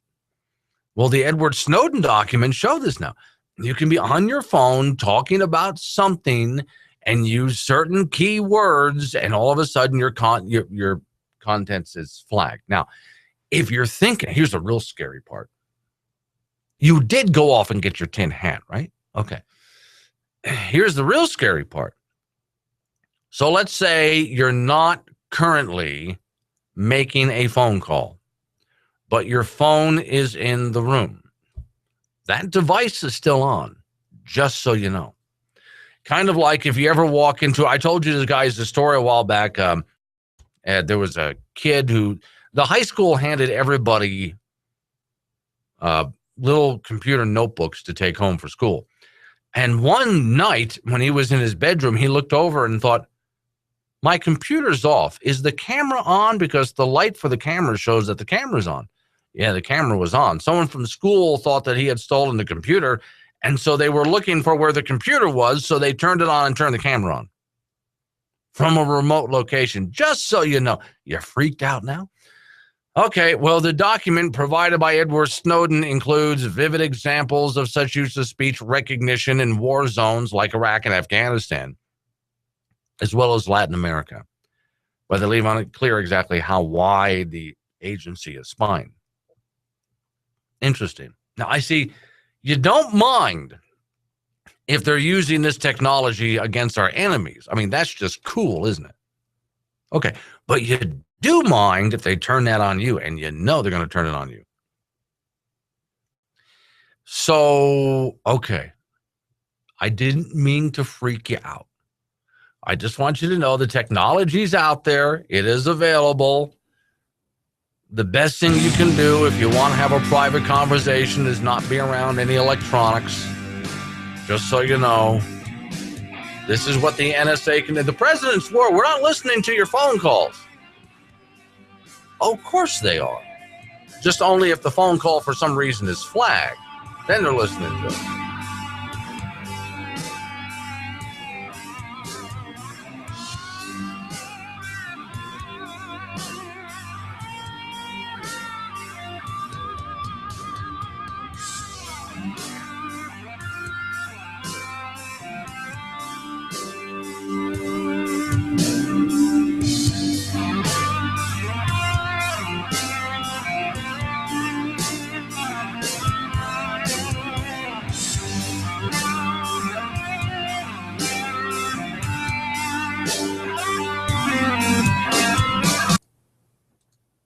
By now, you're well aware of the group currently known as ISIS or ISIL. But continuing to refer to this group by the names that they gave themselves does nothing but to support the image that they want to portray. We as a country, as a nation, as the civilized world should not dignify them by using the name they gave themselves. So, we're changing their name to Pigs. Pseudo-Islamic group of sadists. Of course, we mean no actual offense to pigs, because they give us bacon, and we love bacon. So from now on, don't call them what they want to be called. Call them what they are. Pigs. This is a public service announcement from American Standard Media, setting the new standard in American media. Sir, would you please step forward and stand on the line? Have I done something wrong? Standard TSA airport screening, sir. I need to pat you down. Oh, really? Yes, if you'll just hold still. Sorry, I'm just so excited. Do you do this often? Yes, sir. Hundreds of times a day. Do you? Sounds exciting. Sir, please stand still and stop touching yourself like that. People are looking. Oh, I'm sure they are. Sir, we just need to get this over with. Why the rush? Go Sir. on, pat me, pat me. Stop breathing so hard. Whoa! Sir, would you put your shirt back on? Woo! Okay, look, just move along. Just move along, okay? All right? Are we done? Yeah, we're done. Call me. You ready for the next one, Frank? I'm not sure. Ooh, I'm next. Pat me down now, you big sexy beast. Oh, God. Ma'am, I pulled you over because you failed the signal on that last turn. I used my turn signal, I swear. Has this ever happened to you? Have you been ticketed for not using your turn signal, even though you have? Have you checked your blinker fluid lately? Well, how about you check your local auto parts dealer for OK Blinker Fluid, an indicator lamp lubricant. With OK Blinker Fluid, your turn signals will work bright and smooth. And while you're there, ask for other OK engine products. OK engine rotator splints, OK muffler bearings, OK piston turn springs to make sure your pistons turn smoothly, and OK hypertension headlight valves. OK products. For the person who knows nothing about their car, we have everything. OK Auto Products by Snake Oil. There's never been a better time for your police department to stock up on military-grade equipment. Tons of equipment! And the Pentagon wants your department to get that equipment for free! Free! Leave the nightsticks to the bobbies. Because here at the Pentagon's 1033 program, everything must go! We're talking Bearcats, tanks, grenade launchers, M16 rifles, everything! Tear gas, smoke bomb, body armor, sports utility vehicles, mine-resistant ambush-protected vehicles, everything! The airplanes, bomb-defusing robots, little to no training at all, and more trumped-up adrenaline than your body can even handle! Got some BS demonstration? Gas that thing. Got a jaywalker? Chase him down with a free helicopter. Oh, you think your town's too small for a tank? We've given tanks to Fargo, North Dakota, Story County, Iowa, and Keene, New Hampshire. Got a strawberry festival? You need a tank. Is your town having music in the park? You need a tank. Got a community theater production of 12th Night? You needeth a tank, good sir. It's a free tank. We gave away $500 million in gear last year, and we're ready to give away even more. Apply to the Defense Logistics Agency at this 1-800 number below. The 1033 program, bringing local police departments military-grade equipment from our war zone to your war zone. God bless America. Need to let off a little steam? Yep, that's why we installed phone lines into the studio. Call Glenn now. Old Republic is on the air. Here's Glenn Woods.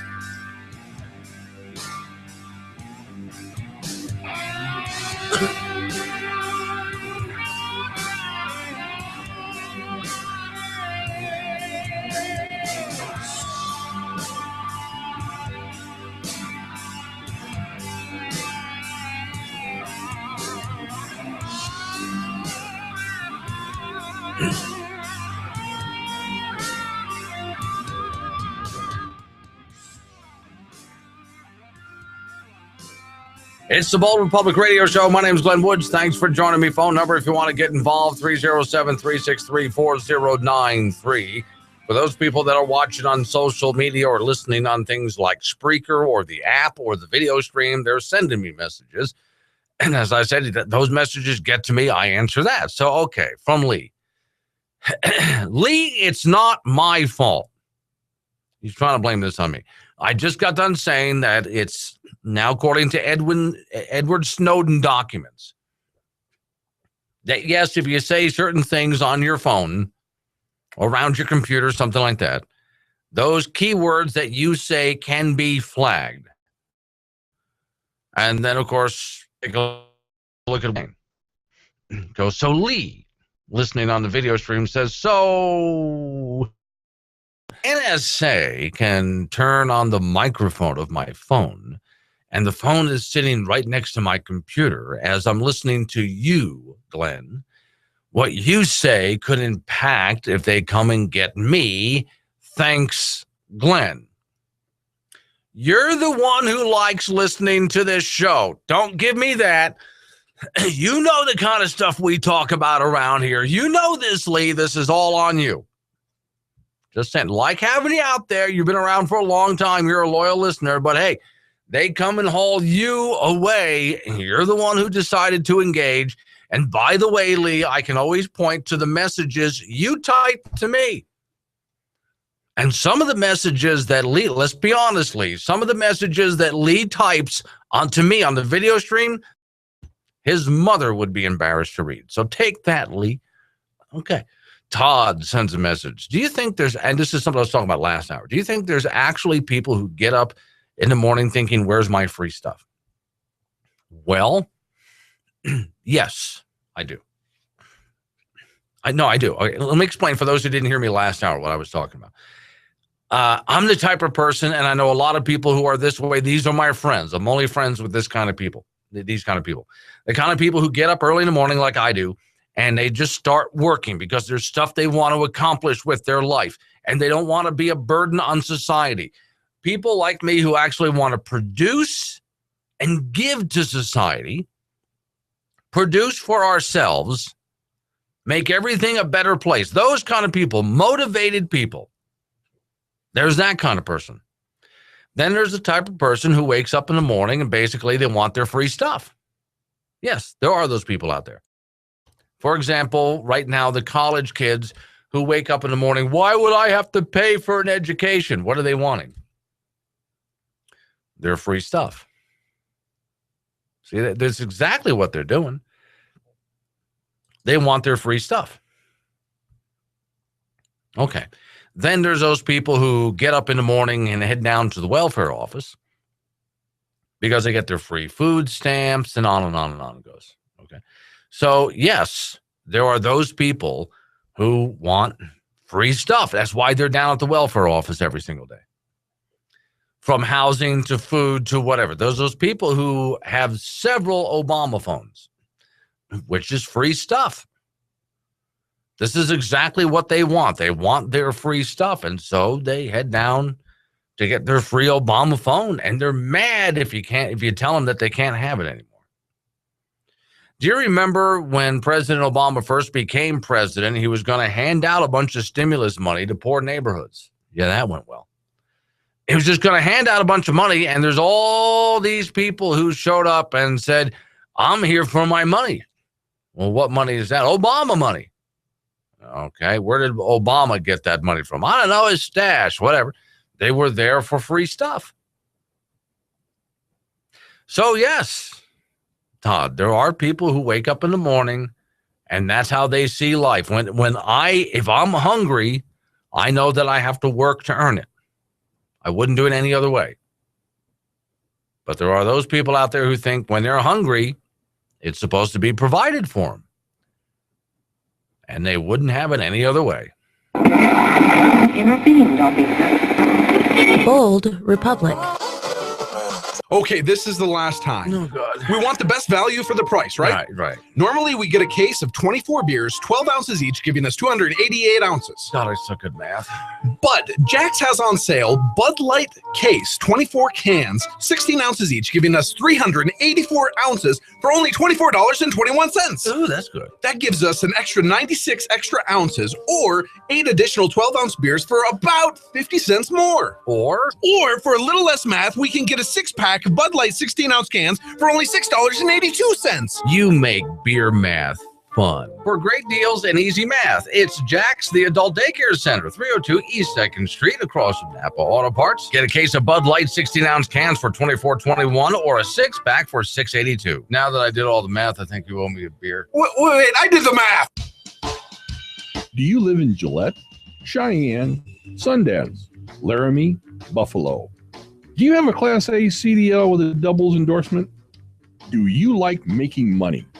If you answered yes, Aulick Leasing can help you. Apply online at aulickleasing.com or give me, Chris Anderson, a call, 308-633-4023. That's 308-633-4023. You could either spend $100 getting your phone fixed, or you could go ahead and spend $400 to replace it. At Selectel Wireless in Gillette, we fix phones. Most generally, what breaks is the digitizer or the LCD. This is from being dropped, being smashed, thrown against the wall. Now, seriously, 9 times out of 10, people throw their phones. Well, we can fix that too. Save money, fix it, don't replace it. Come see us at Selectel Wireless, next to Office Depot in Gillette, Wyoming. But if you do need a new phone, we have those too. Hey, man, what's up? Nice weather, that's what. It's finally warm enough to light up the grill. Hey, I'm on my way. Hey, do you need anything? I'm stopping at Don's Supermarket first. Keeping it local. I like it. Could you pick up some hot dogs and some buns and maybe some charcoal? Yeah, no problem. Is there anything else you need? Yeah, can you also pick up some sweet Vidalia onions for 79 cents a pound? USDA choice boneless beef chuck steaks, $4.99 a pound. We also need some Dannon yogurt. They're 10 for $6. And we need a pork shoulder roast, $1.89 a pound, and some tippy toe baby wipes for $2.49. They're all on sale until Tuesday. Really? You want some matches to light that grill too? No, I have a match. Well, just one. So you might need to pick some of those up too. It's a good thing you're going to Don's because, they have everything. Hello? Hello? Don Supermarket in Gillette, 1501 West 2nd Street. I suppose you're planning a nice retirement, and you assume everything is paid for. Well, Wyoming didn't tell you. Who is paying for your pension? I'm gonna owe lots of money, and it's all your fault. I don't want to pay for this, but you're making me. Find out more at Wyoming2100.com. I just finished researching my family tree on this internet site. Great. Sounds fun. Well, you don't sound too excited about it. My ancestors were lame. Most were peasants. No one did anything interesting in any of the Great Wars.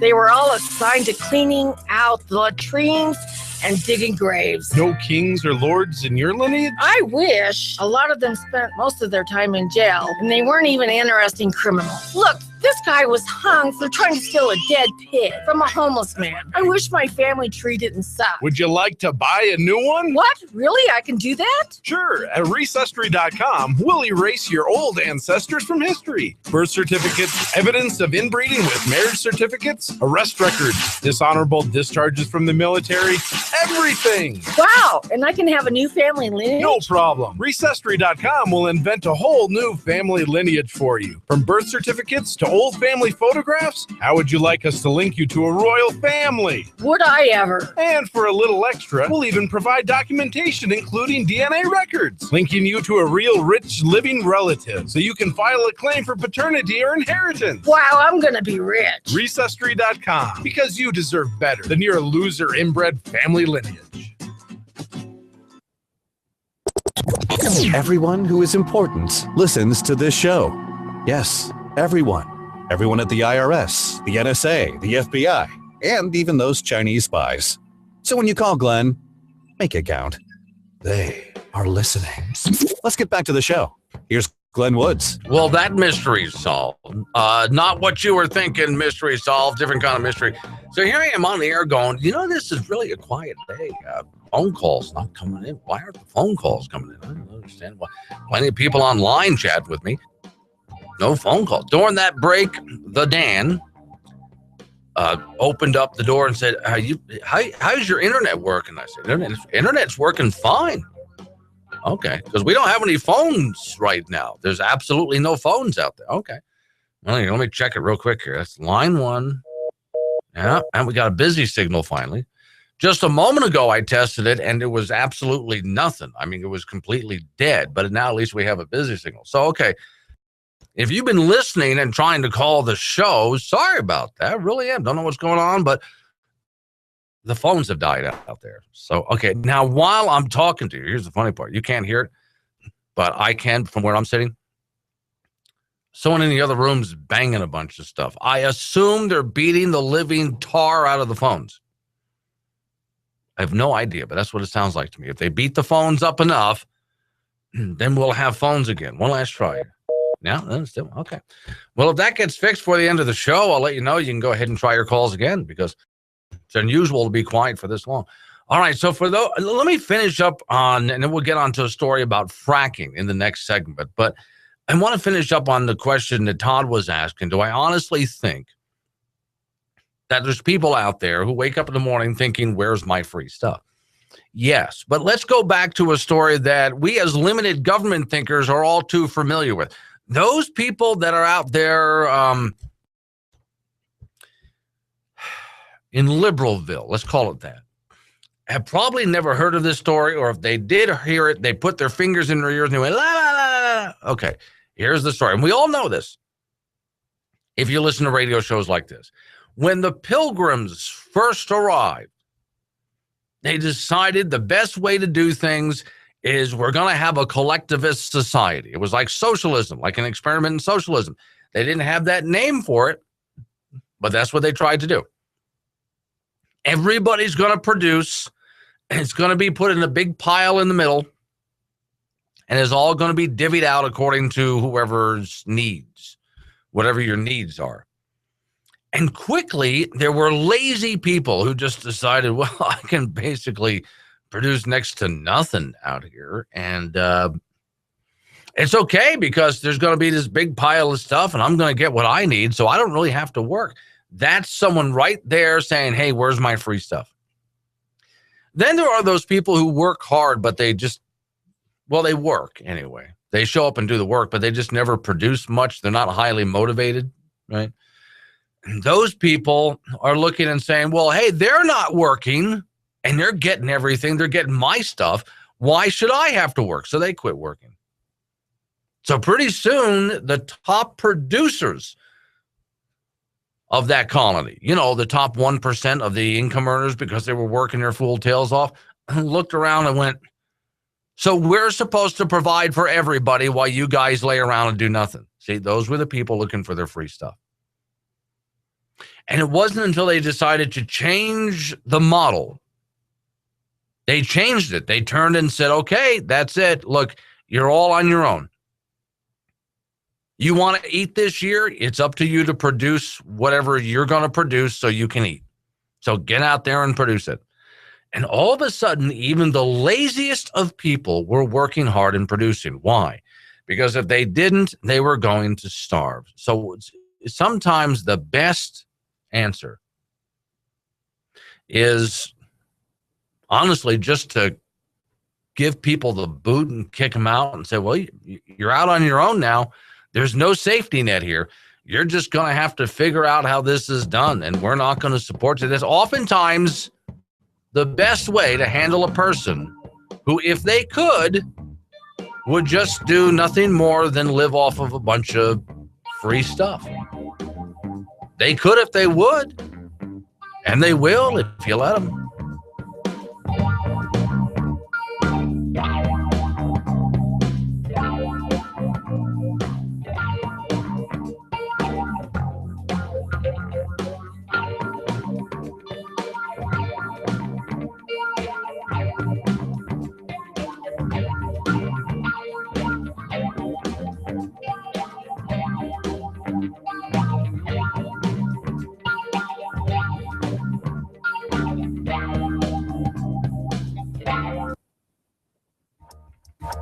There's a big storm brewing on Capitol Hill right now over a government agency you've probably never heard of. We're talking about the Export-Import Bank, otherwise known as EXIM. And no, not XM Radio. The Export-Import Bank provides taxpayer-backed loans and loan guarantees to foreign countries and companies for the purchase of U.S. products. Countries like China, the United Arab Emirates, and Brazil benefit from the bank. The bank was created in 1934, but after 81 years of existence, there's a chance its charter won't be reauthorized when it expires in June. And for that to happen, Congress doesn't have to do anything at all. But it's not quite that simple. Lawmakers on Capitol Hill who support the bank argue XM creates jobs in the U.S. and helps small businesses compete in the global market. But the Government Accountability Office has raised doubts about those job creation claims, leading policymakers who oppose the agency to argue it's an engine of corporate welfare and cronyism. XM's biggest beneficiaries are companies like Boeing, Caterpillar, and General Electric. And the agency has even earned the nickname the Bank of Boeing. XM officials argue that 90% of total transactions made by the bank support small businesses. But small businesses actually receive less than 20% of XM's subsidies in dollars. There are less than 70 days until XM's charter expires. And as the clock winds down, the debate on the bank's future will only get louder. Don't have time to catch the entire show live? Log in to boldrepublic.com to hear or watch the show anytime you like on any device you have. Phone, tablet, tower, laptop, Facebook, Twitter, Tumblr, Google, YouTube, you name it. Glenn's jacked in so many ways, he looks like Neo in The Matrix when he woke up in that pod. You know, that goop and wires hanging and they float. Well, anyway, you get the idea. Am I dead? Far from it. Watch or listen to the show when you're able. Any way you like, boldrepublic.com.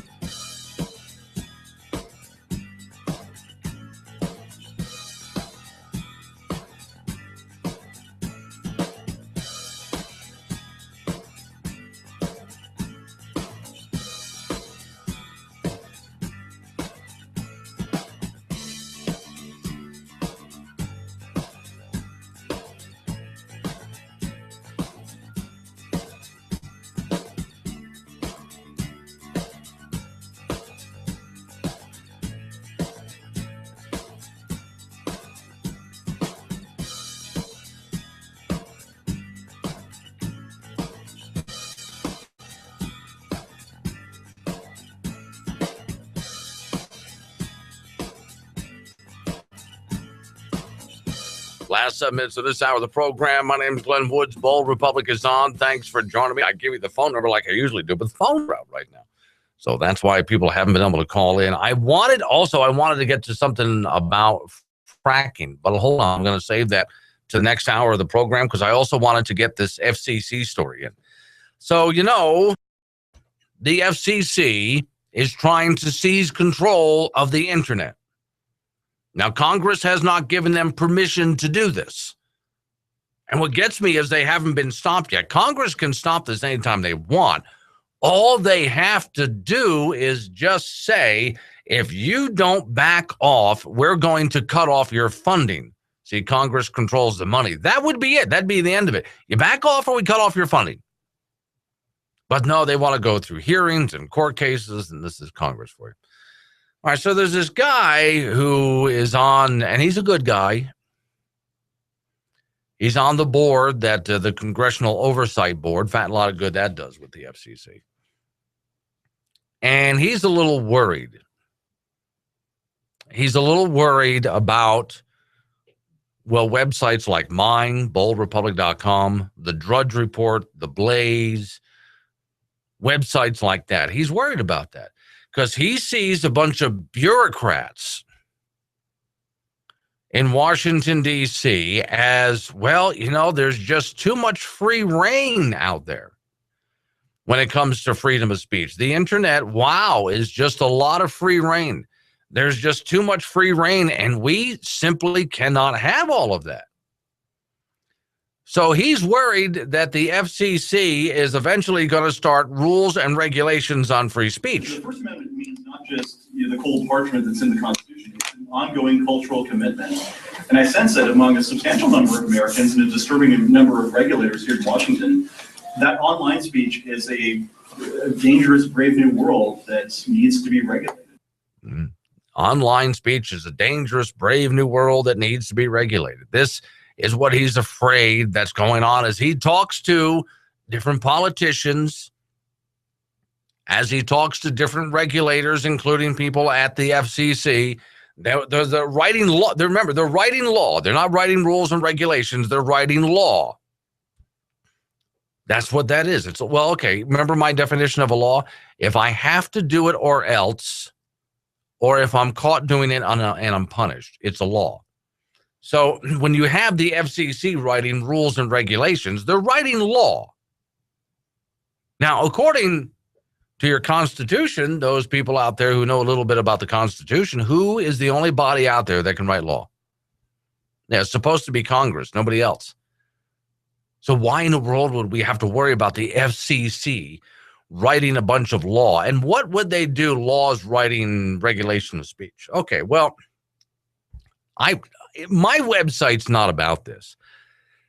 I wouldn't have on my website anything that endorsed a candidate.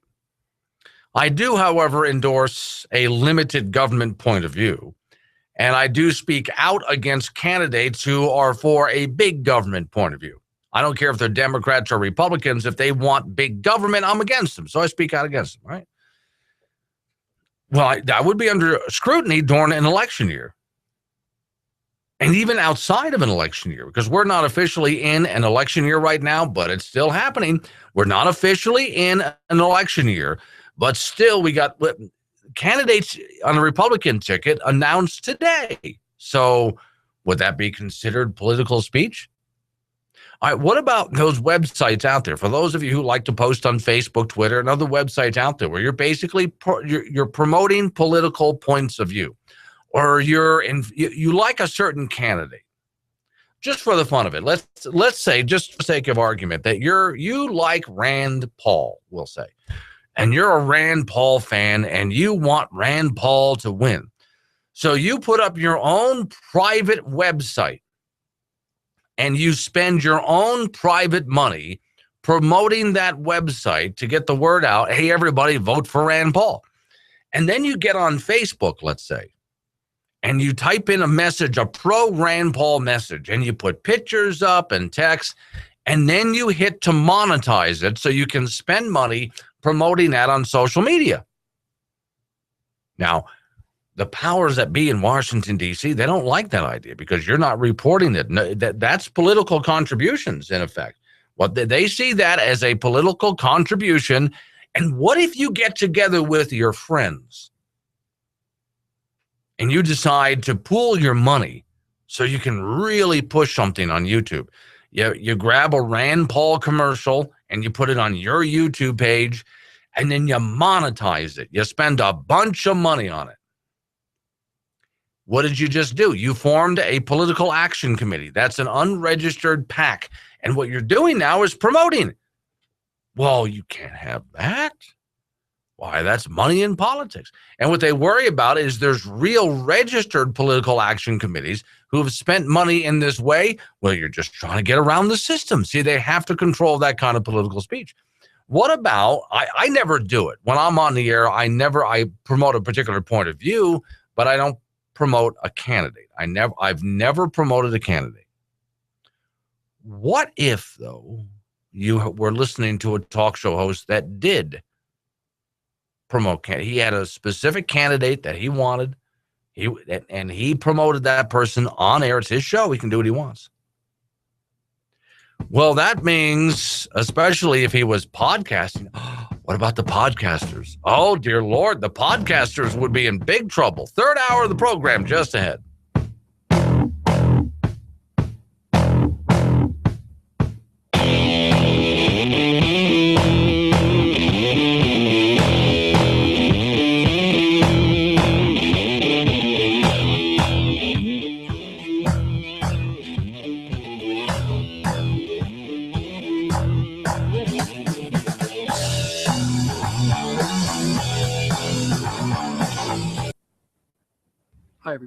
Hi, everybody. I'm Bill Whittle, and this is The Firewall.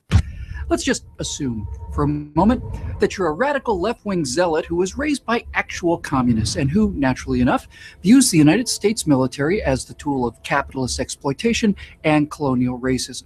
Now, further, just assume that through a perfect storm of extraordinary popular delusions and the madness of crowds, plus fate, money, power, and media bias, all somehow conspired to make you commander-in-chief of those same armed forces. What would you do?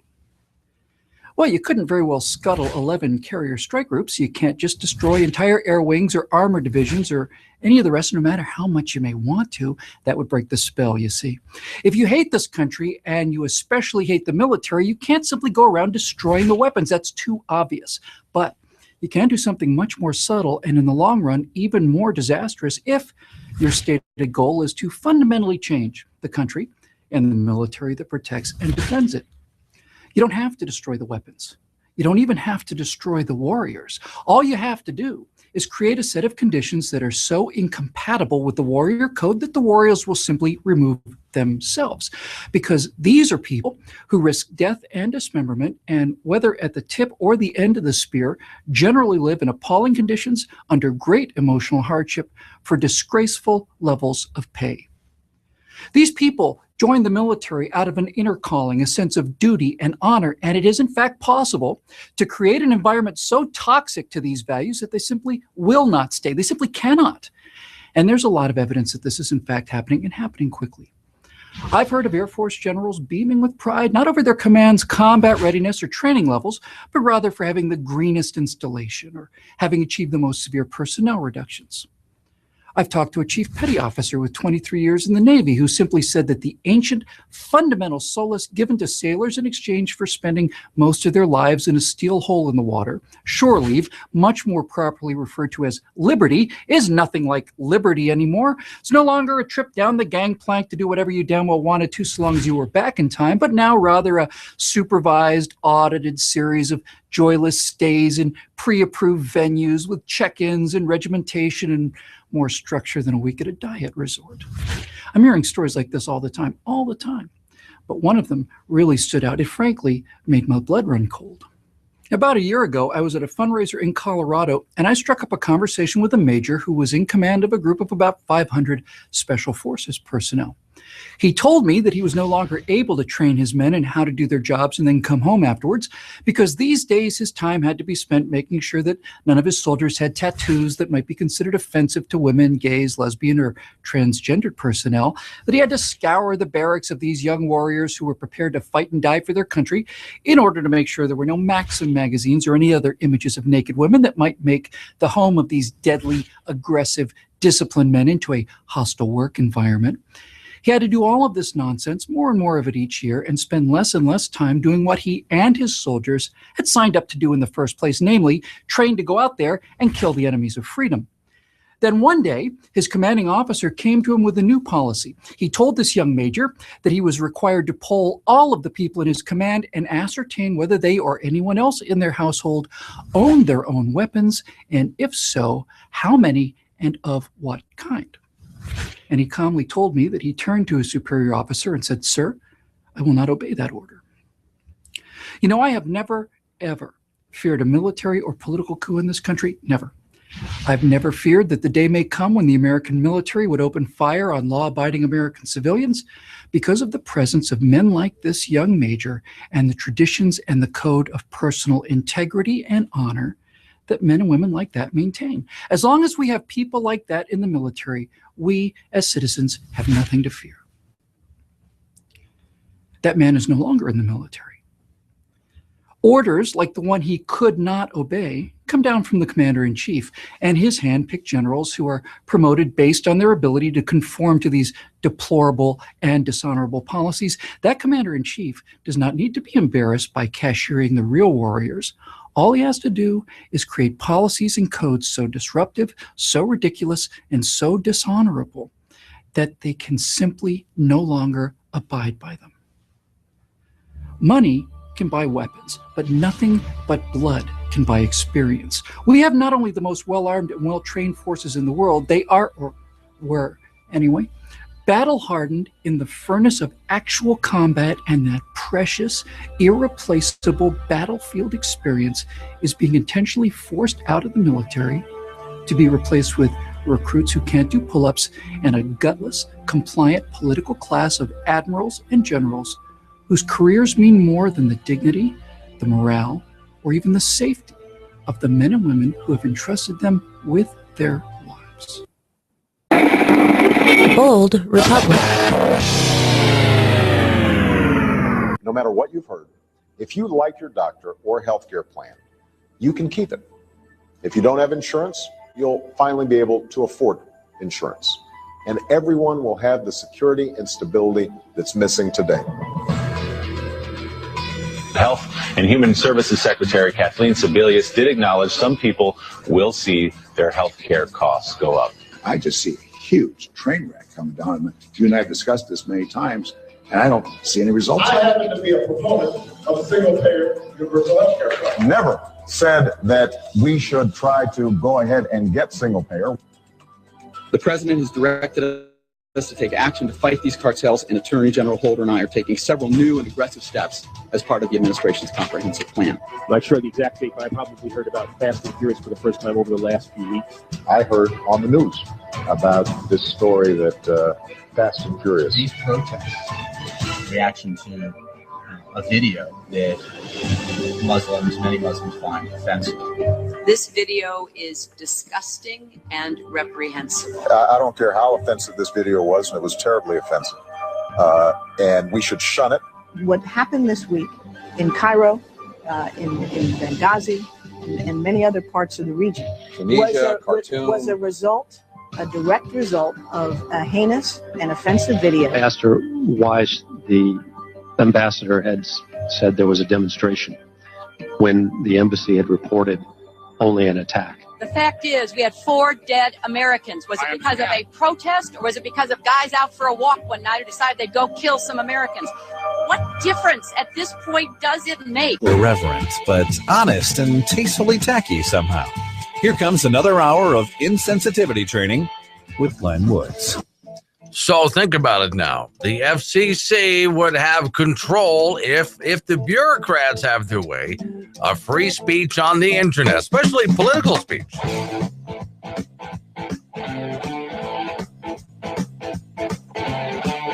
It's the Bold Republic Radio Show. My name is Glenn Woods. Thanks for joining me. All right, I'm going to check now. Well, during the course of the program here, I was wondering why there wasn't any phone calls coming in. And then I was told that the phones were not working.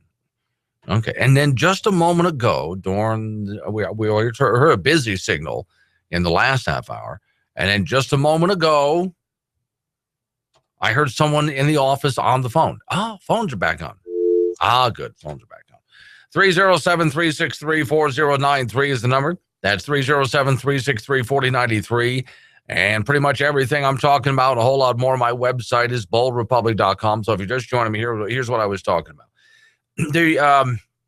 There's a gentleman who is actually a limited government conservative thinker, and he sits on the Congressional Oversight Committee with the FCC. Fat lot of good that does anybody, but he tries his best to fight. And he's been worried about what he sees between some in Congress and bureaucrats at the FCC and what they want to do with the internet and your free speech. The First Amendment means not just the cold parchment that's in the Constitution, it's an ongoing cultural commitment. And I sense that among a substantial number of Americans and a disturbing number of regulators here in Washington, that online speech is a dangerous, brave new world that needs to be regulated. It's a dangerous, brave new world that needs to be regulated. See, these people just can't leave well enough alone. They can never just leave well enough alone.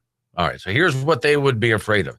All right, so in last hour, I was just building the basic foundation of this. Let's say you were in favor of a certain candidate for president, and so you decided to post things promoting that candidate, and then you went and bought, let's say, a Facebook boost or a YouTube boost. You put up a web page. And you went to Google AdWords and you put in some money to boost your advertising. that would be considered political speech. And if you pooled your money with your friends, that would be a political action committee. And that must be regulated. As if you can't just get online and say what you want and promote what you want. It's your money after all. Why couldn't you? It's your money after all. But no, that kind of stuff is regulated right now. And before, if you went to buy advertising, let's say when political time comes around in radio, we've always been sold out by political ads. Every politician wants to get on the radio. Every politician wants to get on TV. They're buying ads in newspapers. And there's rules for buying those ads to make it a level, fair playing field. So the politicians in Washington, D.C. will tell you. That's not necessarily the case, but that's what they tell you that it's there for. So what happens when the internet comes along, and anytime you want, if you want to buy an ad and just go ahead and create your own ad, whether it's good or not, and just go ahead and put it on YouTube or Facebook or Twitter, start a Twitter ad campaign of some kind, you can go ahead and do it. And all of a sudden, Lord, we don't have rules for this. That means big money political action committees can actually do the same thing. That means somebody who's worth $100 million can go ahead and have some professionally made political ads done for his favorite candidate. Then he can just take those ads and, again, put them on Facebook, put them on YouTube. I keep saying YouTube. There's all sorts of other websites out there that are like YouTube. YouTube is just by far the biggest. You've never seen anything bigger than that. But so someone worth $100 million, or we can raise $100 million, can start an ad campaign on social media. And right now it is completely unregulated. Now I look at that and I think, well, good. Well, that would be called freedom of speech. What the hell would be wrong with that? Why would that be a problem? But those in D.C. see that as a problem. Oh, that has to be regulated. All right. Now, besides being on some radio stations, this program is also carried on Google Plus, Spreaker is another one. Okay. So what about you podcasters out there? When it comes to a political point of view, I push my limited government point of view, but I don't really talk much about candidates other than when I have a complaint. Look, if somebody does something right, I pat them on the back, but I don't really endorse a candidate. That way I can be an equal opportunity offender. So even if it's a candidate that I like and suddenly that candidate does something that I don't like, I can go ahead and criticize. It helps me to become an equal opportunity offender. So as a professional broadcaster, that's why I do that. But there's other people out there, and I'm not putting you down. You're just not professional broadcasters. You don't do it for a living. You have your podcasts. And by the way, for those, especially on Spreaker, love listening to you guys. I don't care if your show is professional or not. I just love listening to all the different points of view and opinions out there. So I'm constantly tuning in to see who's out there on Spreaker. And there's all sorts of other, besides that one, there's all sorts of other different podcasts out there that people are on. And they have a bias and a political point of view, and they will pick a candidate in the next presidential election. They'll pick a senator, and they'll push that person. And as far as I'm concerned, that is their right. Because it's free speech. That's the beauty of the internet, is you can just get on here with a free account, by the way. In many of these places, you can do a show absolutely free. For those people watching by the video stream, how you doing? This Google Plus stream is absolutely free. Look, we paid for some equipment to get put in here so I can do this for you. But other than that, we don't pay for Google Plus. It's a free service. And there's a lot of people out there with political points of view who do programs just out of their homes. And I frankly love watching them. I have a good time. Sometimes on Saturday night, dork that I am, I'll go ahead and tune into these people. They would be in trouble if the FCC starts writing, and if Congress lets them get away with it, starts writing law, let's not call it rules and regulations. Well, we're in an election year. You can't just get on your own private podcast night after night after night and just push your favorite candidate. Now, I could have sworn, you guys tell me if I'm wrong, I could have sworn there was something in the Constitution that said Congress shall make no law regarding freedom of, speech. They're not, but it's not Congress writing the law. This is why I'm telling you, you're not in a Democrat Republic anymore. You're not in a Democratic Republic anymore. We're not a democracy directly. We are a direct democracy is something different. We are a republic, and for a good reason. But you're not in that form of government anymore. Because in a republic, only Congress is allowed to write the law. So when the Constitution says Congress shall write no law regarding freedom of speech, well, what about the bureaucracy writing the law? Well, the answer is there was not really supposed to be a bureaucracy. That's a big part of the problem right there. We weren't supposed to have all these bureaucrats. Next, Congress turned over their lawmaking authority. They call it rule-making authority, but, it's lawmaking authority. They turned it over to all of these government agencies. And now the Constitution doesn't matter so much anymore because it says Congress shall not write, but it never says anything that the bureaucracy cannot write. And so the bureaucracy, and right now you see them pushing the limits, stretching the limits, trying to take it as far as they can possibly go. That's why when the FCC turns and says, well, we're going to regulate the internet. By the way, Congress took them to court on this twice, which is stupid. Congress doesn't need to take the FCC to court. Congress can turn anytime they want to the FCC and say, listen, you're going to back off or we're going to cut off your funding and there will not be an FCC anymore. So back off. Congress can do that anytime they want. But no, bunch of stupid politicians.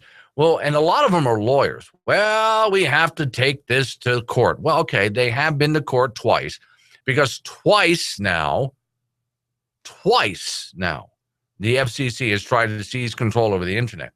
And twice now, the courts have struck it down and said, Congress never gave you that authority. What are you doing? No, you can't do that. You're not allowed to do that. So here we go a third time now. And I look at this and I think, why are we still in this fight? What is the problem here? And the problem is we have a bunch of people that have been in Congress, your House of Representatives, your senators who have been there too long. And they have been, well, they're deep in the Washington culture and they don't understand how things are supposed to work. Even though they took an oath, they swore an oath to uphold the Constitution. No, I guarantee you they don't really remember how the Constitution is supposed to work anymore. Well, if they did, we wouldn't be in this position. It's as simple as that. Congress doesn't understand what power that it has. I mean, they're trying to get bills passed to do things that they're constitutionally allowed to do. I don't understand. Well, they've just been there too long. I guess I do understand it. They've been there too long and they don't know what their authority is anymore. Washington, D.C. is that much of a mess. Everything is settled with committee meetings and through courts and passing bills. They never stop to think, something, if the president is overreaching his authority, there's a reason that Congress controls the money. So if the president tries writing an executive order, let's say on amnesty, well, that's another agency that Congress can shut down anytime they want. Anytime they want. They've forgotten who they are. Glenn Woods, BoldRepublic.com. Do you live in Gillette, Cheyenne, Sundance, Laramie, Buffalo? Do you have a Class A CDL with a doubles endorsement? Do you like making money? If you answered yes, Aulick Leasing can help you. Apply online at aulickleasing.com or give me, Chris Anderson, a call, 308-633-4023. That's 308-633-4023. Hey, man, what's up? Nice weather, that's what. It's finally warm enough to light up the grill. Hey, I'm on my way. Hey, you need anything? I'm stopping at Don's Supermarket first. Keeping it local, I like it. Could you pick up some hot dogs and some buns and maybe some charcoal? Yeah, no problem. Is there anything else you need? Yeah, can you also pick up some sweet Vidalia onions for 79 cents a pound? USDA choice boneless beef chuck steaks, $4.99 a pound. We also need some Dannon yogurt. They're 10 for $6. And we need a pork shoulder roast, $1.89 a pound, and some Tippy Toe baby wipes for $2.49. They're all on sale until Tuesday. Really? You want some matches to light that grill too? No, I have a match. Well, just one. So you might need to pick some of those up too. It's a good thing you're going to Don's because, they have everything. Hello? Hello? Don Supermarket in Gillette, 1501 West 2nd Street. Howdy, folks. This is Swede from Swede Specialties here in Gillette. Do you know that Swede carries bottles? I mean bottles. Beer bottles, wine bottles, easy cap bottles, in 3 different sizes and colors. Jugs and growlers, even ice wine bottles. Plus all the corks and caps to go on them. Corkers and cappers too, plus all the makings to go in them. Give Swede a call, 686-0588, or go to swedespecialties.com. Summertime. The great outdoors. You know what half the fun is with getting away from it all? Shopping. We're talking guns, bows, arrows, knives, camping equipment, from tents to sleeping bags, clothing, bug spray, fishing line, lures, tackle bait, cooking equipment, MREs, even all the latest electronic gadgets, and they've got it all at Rocky Mountain Discount Sports with locations throughout Wyoming. So no matter what you need, before you head out into the great outdoors, do some shopping. That's half the fun, isn't it? Rocky Mountain Discount Sports, conveniently located in Gillette, Wyoming, on South Douglas Highway and 1351 CY Drive in Casper.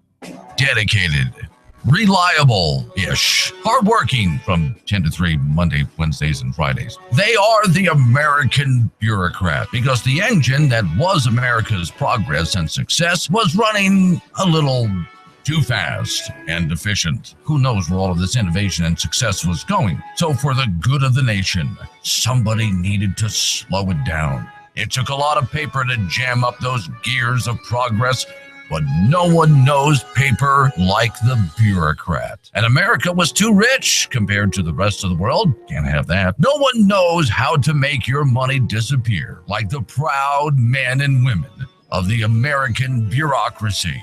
So, America, take all your great ideas and big dreams and flush them.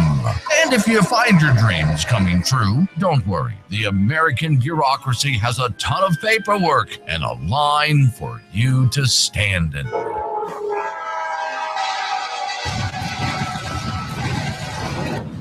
Bureaucracy, slowing progress and freedom for a more humble America. All right, I think I got this. He makes it his business to know the government's business and how they're all up in your business so you can go about your business. Oh, where was I going with this? Kind of lost track. Anywho, Glenn is back on the air now. Yep, there he is. Okay, I promised a story on fracking. Here comes the story on fracking. And of course, there's a lot of junk science in this one. This one comes from the Reason Foundation, New York Times, reporting a new study. The proceeding of the National Academy of Science purports to find contamination in drinking water by 2-in-botoxethyl, I think is what they're calling it here, or 2-BE. It's a compound sometimes used in fracking fluids, used to crack open deep shale to release natural gas. The Times reports, right? The Times reports this is the first case published with a complete story showing organic compounds attributed to shale gas development found in a homeowner's well. One of the study's authors says Pennsylvania State University. Complete story? Let's put that in quotes. Not exactly a complete story here. Let's take a look at it. A pretty good summation. Why? Because the contamination was not the result of fracking itself. It was either the result of a 2009 surface tank leak or a faulty well, which is not anywhere near where they frack. They frack so far below that, what a well would be. The compound did not travel upward from the layers of shale through thousands of feet of rock to surface aquifers. And where is that information in the report? Although not expected to be a significant release of 2BE, this compound could also result in consumer products use, such as outdoor use of liquid cleaners and paints. And that's been part of the problem here. For those people who have been opponents of fracking, they find something in there. This is contaminating my water. Obviously, this was fracking. Hold on just a minute here. Okay, fracking takes place way below the waterline. Way below the waterline. Way below the waterline. So these compounds are not leaking up to the water. Picture where the aquifer is. Okay, so they drilled down through all sorts of rock and dirt and so on, through to the aquifer, past the aquifer. They keep going way down past the aquifer. And then they turn. I've always been just impressed as all hell with vertical drilling. So they're able to turn and start drilling out sideways. And then they find where they want to go, and they frack the area. So the idea that all of this is going to come up to the water level, not likely. You're talking about some heavy liquids here. These heavy liquids are not going to go up. Instead, they would sink down further if they went anywhere. In most cases, they would be drawn back into the pipe, because the pipe, as soon as they frack the area, the pipe starts to suck everything in, including the oil or gas or whatever it is they're after down there. So all this stuff would be sucked right back in and brought right back to the surface again. And so when they say we found all sorts of contaminants in the water and there's fracking nearby, and we don't know, because some of those chemical compounds are, there's a patent on them, and we can't tell in the court of law we can't force these companies to tell us what they're using. So we have to assume that the dangerous products that we found were from fracking. Yet it turns out somebody was working in their backyard one day and they spilled something in their backyard. Now, because of this little thing you might have heard of before called gravity, that would sink down through and go to the water table. That would contaminate the water. But not something way underneath. I mean, way underneath, coming back up again. So this is what they're missing in the report here, according to the story that I'm reading from Reason.com. By the way, that's a libertarian think tank, so it's worth looking them up if you've never had. Now, the story reads, of course, surface tank leaks and faulty well ceasings happen with conventional gas and oil drilling, and they do produce contaminations that harm property owners' water supply, and they are, if they know about it, fully compensated. Katie Brown, an energy consultant with Energy in Depth and Advocacy Group for the Independent Petroleum Association of America, said authors had no evidence that there was a small trace of 2BE, which is also used in many household items. So how do you know that household items aren't polluting? Or stuff, for that matter, that people put in their yards, in their gardens, things like that. She says the entire case is based around the dedication of an exceedingly small amount of compound that's commonly used in hundreds of household products all the time. She said the research suggests that the compound is also found in specific drilling fluid, but then tells us they have no evidence that that fluid was used at the well site. But once again, those people who are anti-fracking are seizing on something like this in the report. And typical, I mean, absolutely typical. We've all seen this before. They're not going to tell the entire story. Well, no, they can't tell the entire story. If they told the entire story, their cause goes away. And much like Al Gore, and we'll talk about him next, hey, this can go away. Their business will go away because they make a living fighting for this cause. They make a living at it.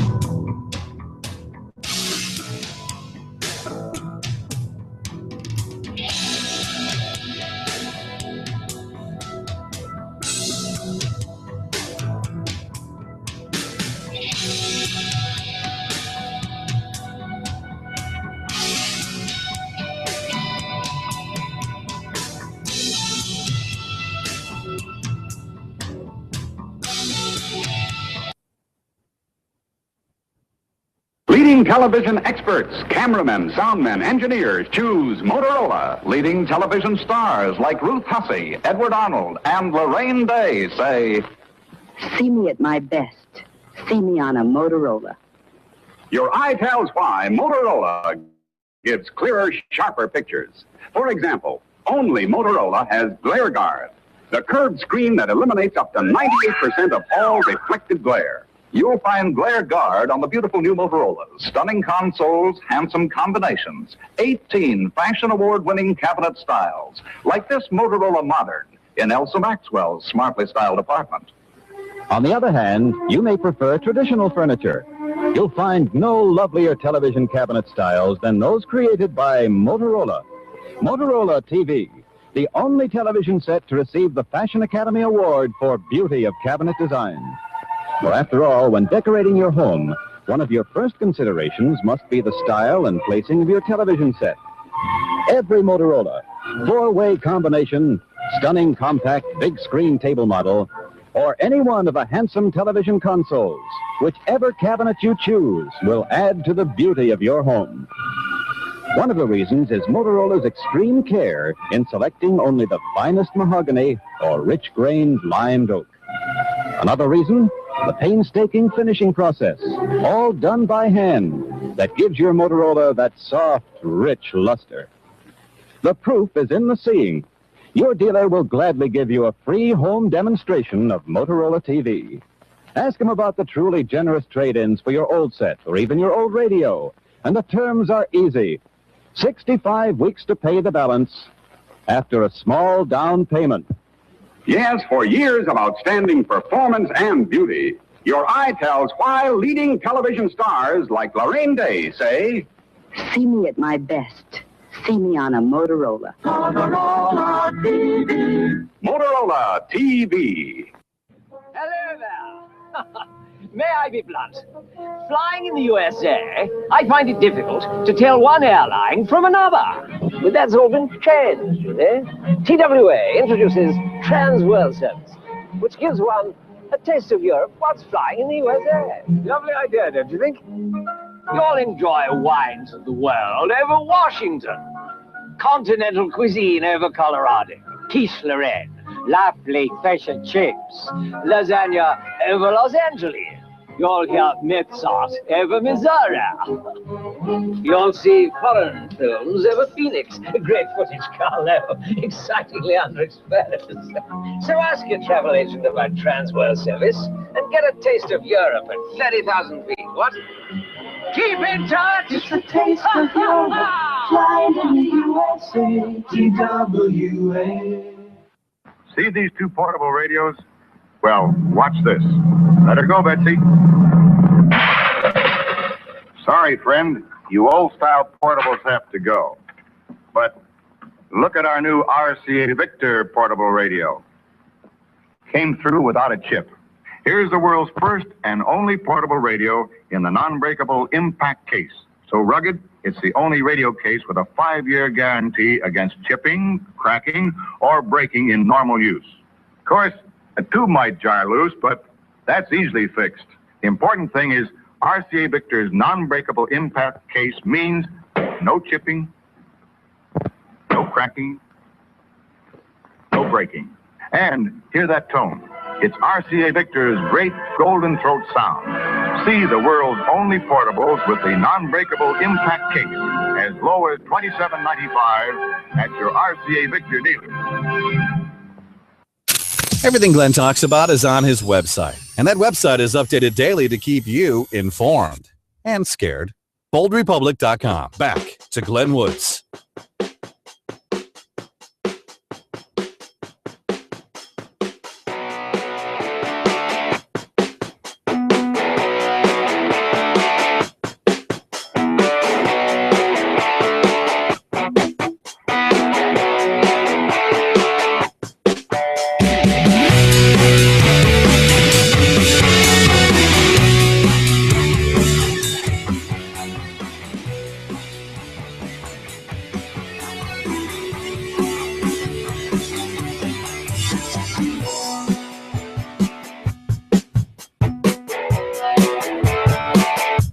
It's the last half hour-ish or so of the Bold Republic Radio Show. My name is Glenn Woods. Thanks for joining me. So, okay, let's take a look at the 25th anniversary of something. No, not a big, well, you know, there should be a big celebration of this.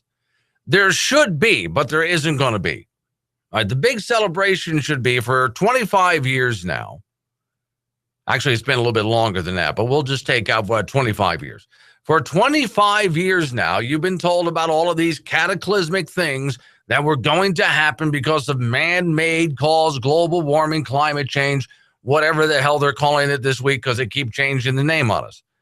And after 25 years, all of these cataclysmic events that they have been predicting haven't been coming true. And now, what kills me about this is they're still trying to convince us that these events are coming true. Like every time a hurricane hits somewhere, man caused that. Even though hurricanes have been slamming coastlines for quite literally billions of years, they want to convince you that now it's because of man. Or for that matter, all of a sudden a tornado tears apart a town. God help us all. I hate seeing that. I love watching weather. To me, there's no such thing as a bad day.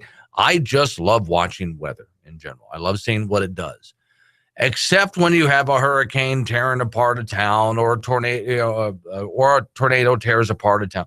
When I see something like that, no, I think we can pass.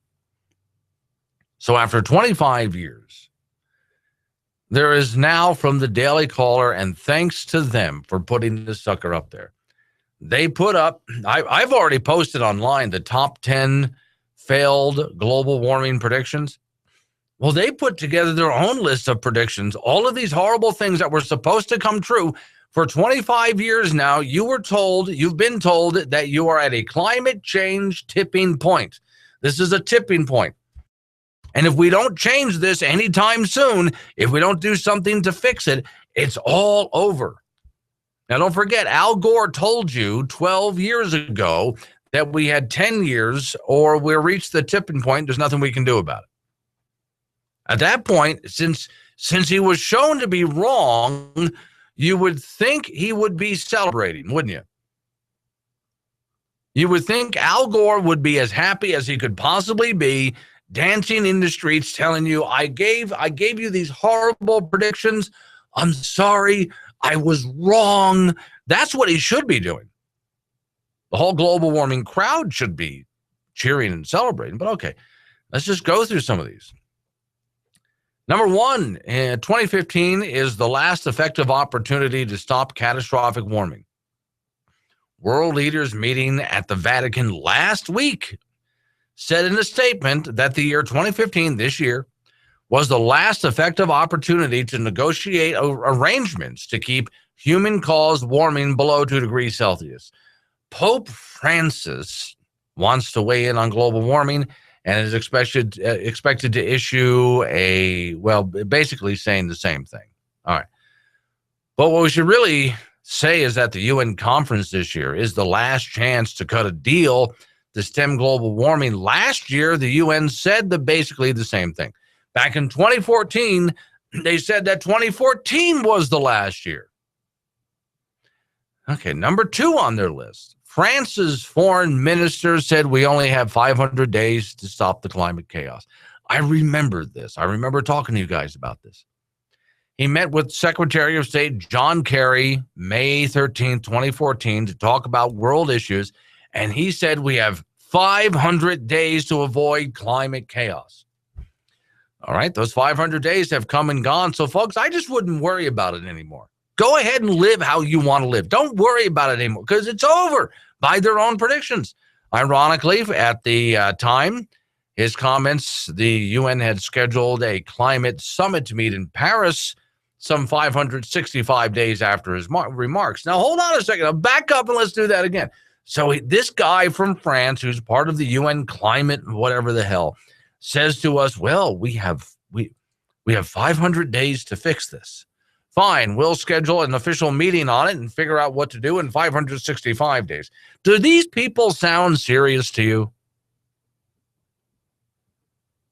And you wonder why I can't take them seriously. And most of you can't take them seriously. How can you possibly take that seriously?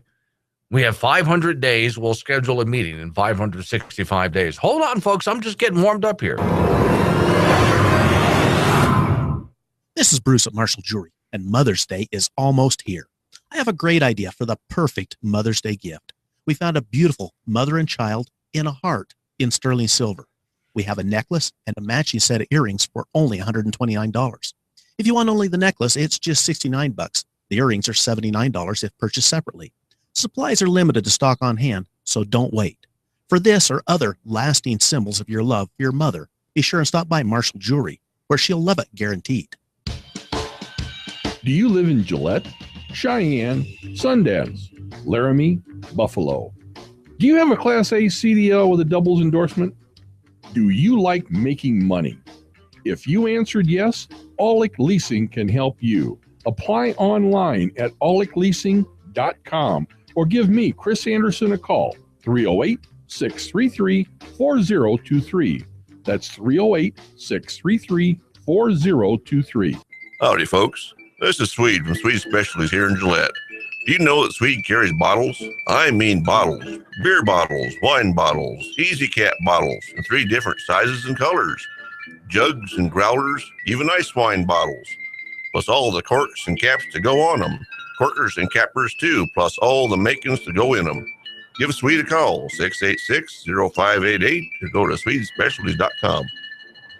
Hello, Americans. This is Rod with your local American-made store here in Gillette, Wyoming, where it's always made right here in the USA. Have you seen our stainless steel art? It's beautiful. Yes, and he will do custom. Framed artwork. Check out our selection. Top-of-the-line stuffed olives, flavored olive oils. And yes, we have toys and Okabashi sandals. Free pocket constitution with purchase. We are the solution for this great nation. Get informed. Don't forget your veterans. God bless America, and buy American. Matters. MyMadeInAmericaStore.com. Sales tax for the alarm clock, tax on the electric to run the alarm clock, toilet paper tax, tax on water, air freshener tax, lots of air freshener tax, sales tax on toothpaste and soap, and more water tax, tax on coffee and water again, sales tax on coffee cups, coffee maker, clothing tax, property tax, vehicle sales tax, gasoline tax, license and registration tax, soon to come, mileage tax, income tax, banking taxes, investment taxes, sales tax on the computer and accessories, internet access fees, soon to come, internet sales tax, food taxes.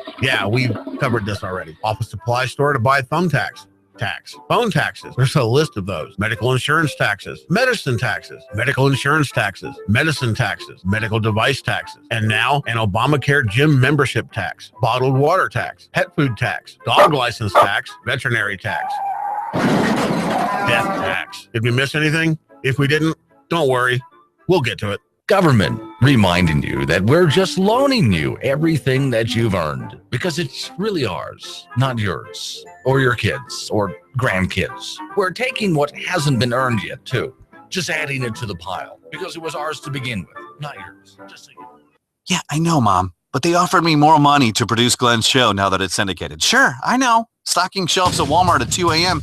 has a heck of a lot more prestige than... Whoa, hang on, Mom. Be right back. Let's get back in there. Here's Glenn Woods. Oh, come on, Mom. Stop crying. See, it was hard enough to believe the climate changers, the warmists, the doomsday cult that they've become. It was hard enough when there are high priests such as Al Gore and a list of celebrities that they love to follow. When they don't live the climate lifestyle that they say the rest of us should live. When we see people like Leonardo DiCaprio, Al Gore, the president, and there's a whole list out there, just name them, that tell us we have to reduce our carbon footprint. They go to the UN and give these great speeches, but they left their yacht or their mansion, and they own multiple mansions, and they drive in the back of their limo, which uses as much gas as any SUV, and they get in their private jet, wow, you want to talk carbon footprint, to fly to the UN to tell us that we need to reduce our carbon footprint. I'm sorry, I can't take you seriously. You're lying to me. You're lying to me. I see the lifestyle you're living. I'm not a sucker here. We're all supposed to live in tiny little homes and ride bicycles. You first, if you're honestly serious about this. All right, so number 3 on the list, President Barack Obama is the last chance for global warming.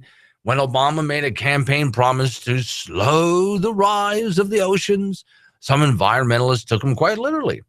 In 2012, United Nations Foundation President Tim Wirth told Climate Wire that Obama's second term was the last window of opportunity to impose policies to restrict fossil fuels. Well, that window has come and gone according to his own timeline. So this is why I say live it up, folks. It's too late according to their own timelines. We passed a long time ago the tipping point. Remember when we had hours to stop global warming? I am not kidding. 2009.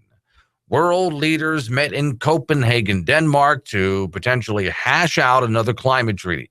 Now, that same year, the heads of Canada's Green Party wrote that there was only hours to stop global warming. Hours. We had just hours.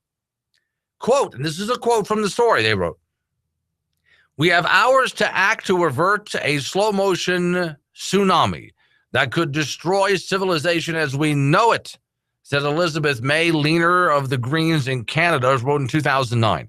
Quote, "Earth has a long time. Humanity does not. We need to act urgently. We no longer have decades. We have hours. We mark that in Earth Hour on Saturday." Well, that was 2009 when she said that. So according to her own standards, it's over now, folks. There's nothing we can do about this. We're all doomed. So I would say just go ahead and live it up.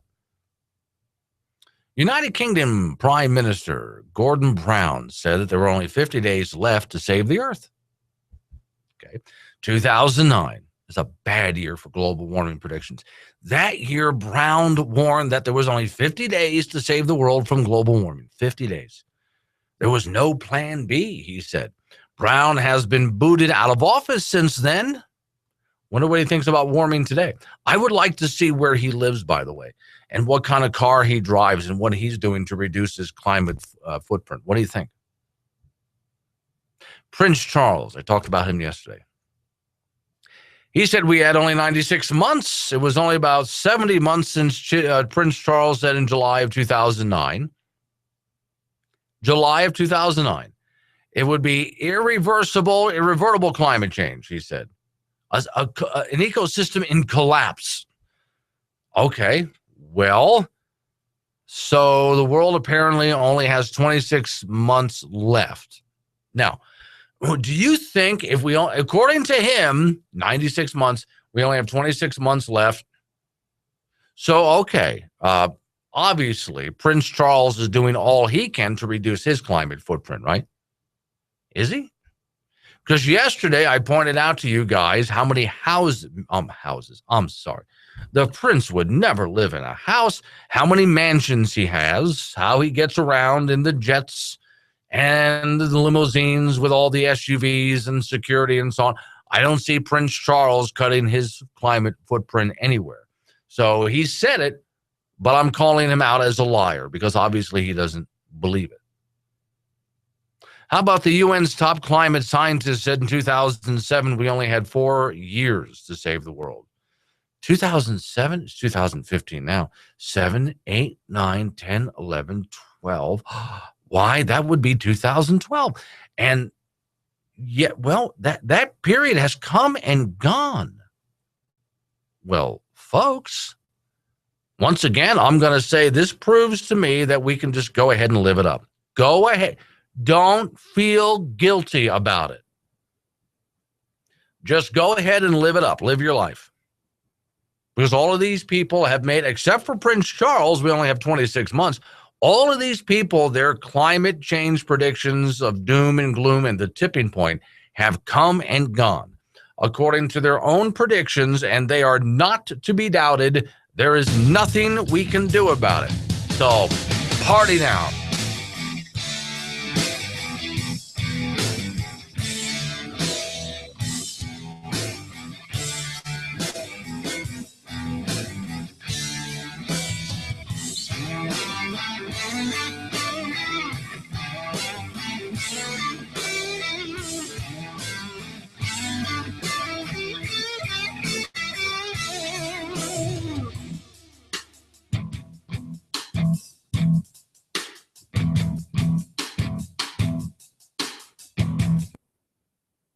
Are you a bureaucrat? We would like to invite you to register for the Hometown International Bureaucratic Information and Justification Institute for the Bureau of Internal Symposium, or HEBJeebies for short. HEBJeebies invites you to this 1 or 3-day symposium, depending if our 3-day internal certification is renewed. We will have an exciting lineup planned. Health and Human Services Director Kathleen Sebelius, former IRS Manager Lois Lerner, and former head of the EPA Lisa Jackson. Registration is easy-ish. Just go to Hometown International Bureaucratic Information and Justification Institute for the Bureau of Internal Symposiums .com and click register now. No, not now, but when you get there, click the word now, but not yet. You'll be directed to a site requesting you to fill out a small 12-page application. This application gives you the heebie-jeebies information and authorizes you to print off a short 37-page registration form. After your registration form is complete, please go back to the heebie-jeebies website and follow the same steps 2 more times. Since registration in triplicate is required and copies will not be accepted, please fill out 1 with a number 2 pen, 2 with a ballpoint pen, and 3 with a crayon. Snail mail your application and registration along with your non-refundable check and money order, each made out for $250 to heebie-jeebies. Credit cards are accepted, but please allow for additional 10 to 12 weeks for processing. You will then be promptly notified within 8 to 10 months if your non-refundable registration has been accepted.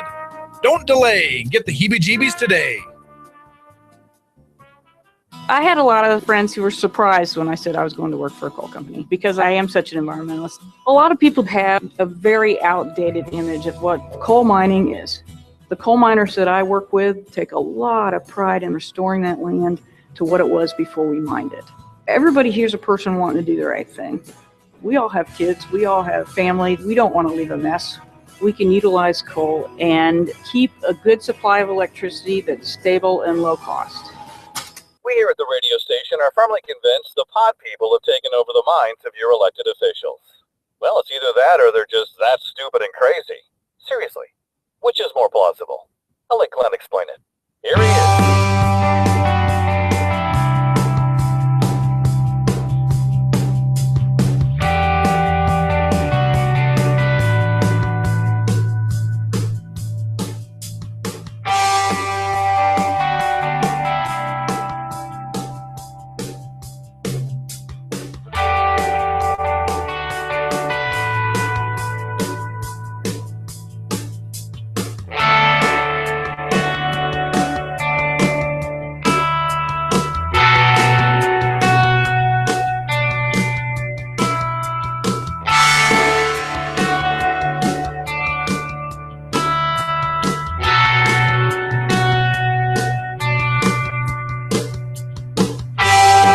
Last 7 minutes of the program, Bold Republic is on. My name's Glenn Woods. Thanks for joining me. Now, don't forget pretty much everything I talk about and a whole lot more. You'll find it on my website, which is boldrepublic.com. And there's a lot of ways you can catch the show after the show's over. So, for instance, you can, if you've downloaded the app, if you haven't, just go to your app store and just type in Bold Republic. It's that simple. And it's free. The little Bold Republic logo, you'll see it there, a little round logo. And you can listen whenever you want. Also, you can go to my show archives at boldrepublic.com. And there's the video, the audio, listen off the website, download it. For the Spreaker geeks out there, I listen on Spreaker too. I listen to you guys. If you follow me, I'll follow you back. So there's all these different ways you can catch the show. And also on local radio stations. So anytime you want. There's a lot of different ways. All right, so I'm going through a list of the tipping point because we were told for the past 25 years, we've been told we are at a tipping point. What's interesting to me is the people who are trying to put us in a sense of panic because we're at a climate tipping point. None of them have changed their lifestyles. They are living as rich as ever before, which is why I'm calling them liars. They said, hey, we got 9 months. We have 9 months. So immediately, if Al Gore says we have only 10 years, by the way, he said that 12 years ago. If he said we only had 10 years, then immediately he would have sold all of his SUVs, his limousines. He would have sold his airplane. He'd be living in a small house right now to try to cut down on his carbon footprint, right? Right? Environmentalists warned in 2002 the world had a decade to go green. Well, yeah, all right. Well, we passed that one up, didn't we? We're screwed here. Environmentalists wrote in the UK Guardian that within as little as 10 years, the world would be facing a choice. Farming either continues to feed the world or animals could feed the world's people. It could not be both. All right, and in 2002, about 930 million people around the world were undernourished, according to the UN data. By 2014, that number has shrunk to 805 million. So in other words, they were telling us that within just a few years, we were going to have massive starvation around the world. And the answer is we have improved it by several million people. The number of people starving is smaller today than it was before. But apparently we were destroying our crops. All right. According to the tipping points, warming first started in 1989. In the late 1980s, the UN was already claiming the world had about a decade to solve or we would face the consequences. 1989, they said we had a decade. The San Jose Mercury News reported June 30th of 1989 that a senior environmentalist official at the United Nations named Noel Brown said the entire nations could be wiped off the face of the earth simply by rising sea levels if global warming was not reversed by the year 2000. By the year 2000, 15 years late, we're screwed. Okay. See, now, you were told, the predictions were made, and it's one thing. I can let them off the hook if they were wrong, and then they turned to us at some point and said, you know something, we made a bunch of predictions, and we're sorry. We were just wrong about our predictions. I would forgive them that. I would forgive them, even though I would still disagree with them, if they believed these predictions and I saw these people changing their lifestyles. If Leonardo DiCaprio quit sailing around the world on some of the largest yachts that the world has, and people like him and Gore and so many others sold their many mansions, if Prince Charles was living in a tiny little house with maybe just like 2-3 bedrooms in it or smaller, and he was no longer, if Prince Charles was no longer riding around in limousines with big SUVs following him. I know he needs security. I get it. But I mean, come on, traveling the world in a jetliner. If Al Gore had done the same in this period of time that Al Gore said that we're at a tipping point, we better do something now. Since he has said that, he bought a corporate jet and he bought another house. Does that sound like he's reducing his carbon footprint? Doesn't sound like to me like he's reducing his carbon footprint. So it's not even just a matter of hypocrisy at this point. This is why I say these are cult leaders. And like most cult leaders, you ever know the cult leader lives high on the hog? The cult leader wears expensive clothes and travels around in expensive vehicles and lives in expensive homes. But the people who follow the cult, they're the ones who are paying penance. They're the ones who are living in tiny little shacks, poor, giving everything to the cause. That's why I say this is a cult and we're looking at cult leaders. So yeah, I'm calling out people like Al Gore as being leaders of a cult. It's not even beyond hypocritical anymore. Flat out, they're just liars. Now, the good news is, one of the stories I have on my website at boldrepublic.com, even in Europe, fewer people than ever before in Europe are buying into this whole charade anymore. Well, and I would bet it's in part because of the hypocrites that we see out there. All right, that's it for a Tuesday. Tomorrow, Wednesday, we'll do it all again. Thanks for hanging around, folks. It's been fun.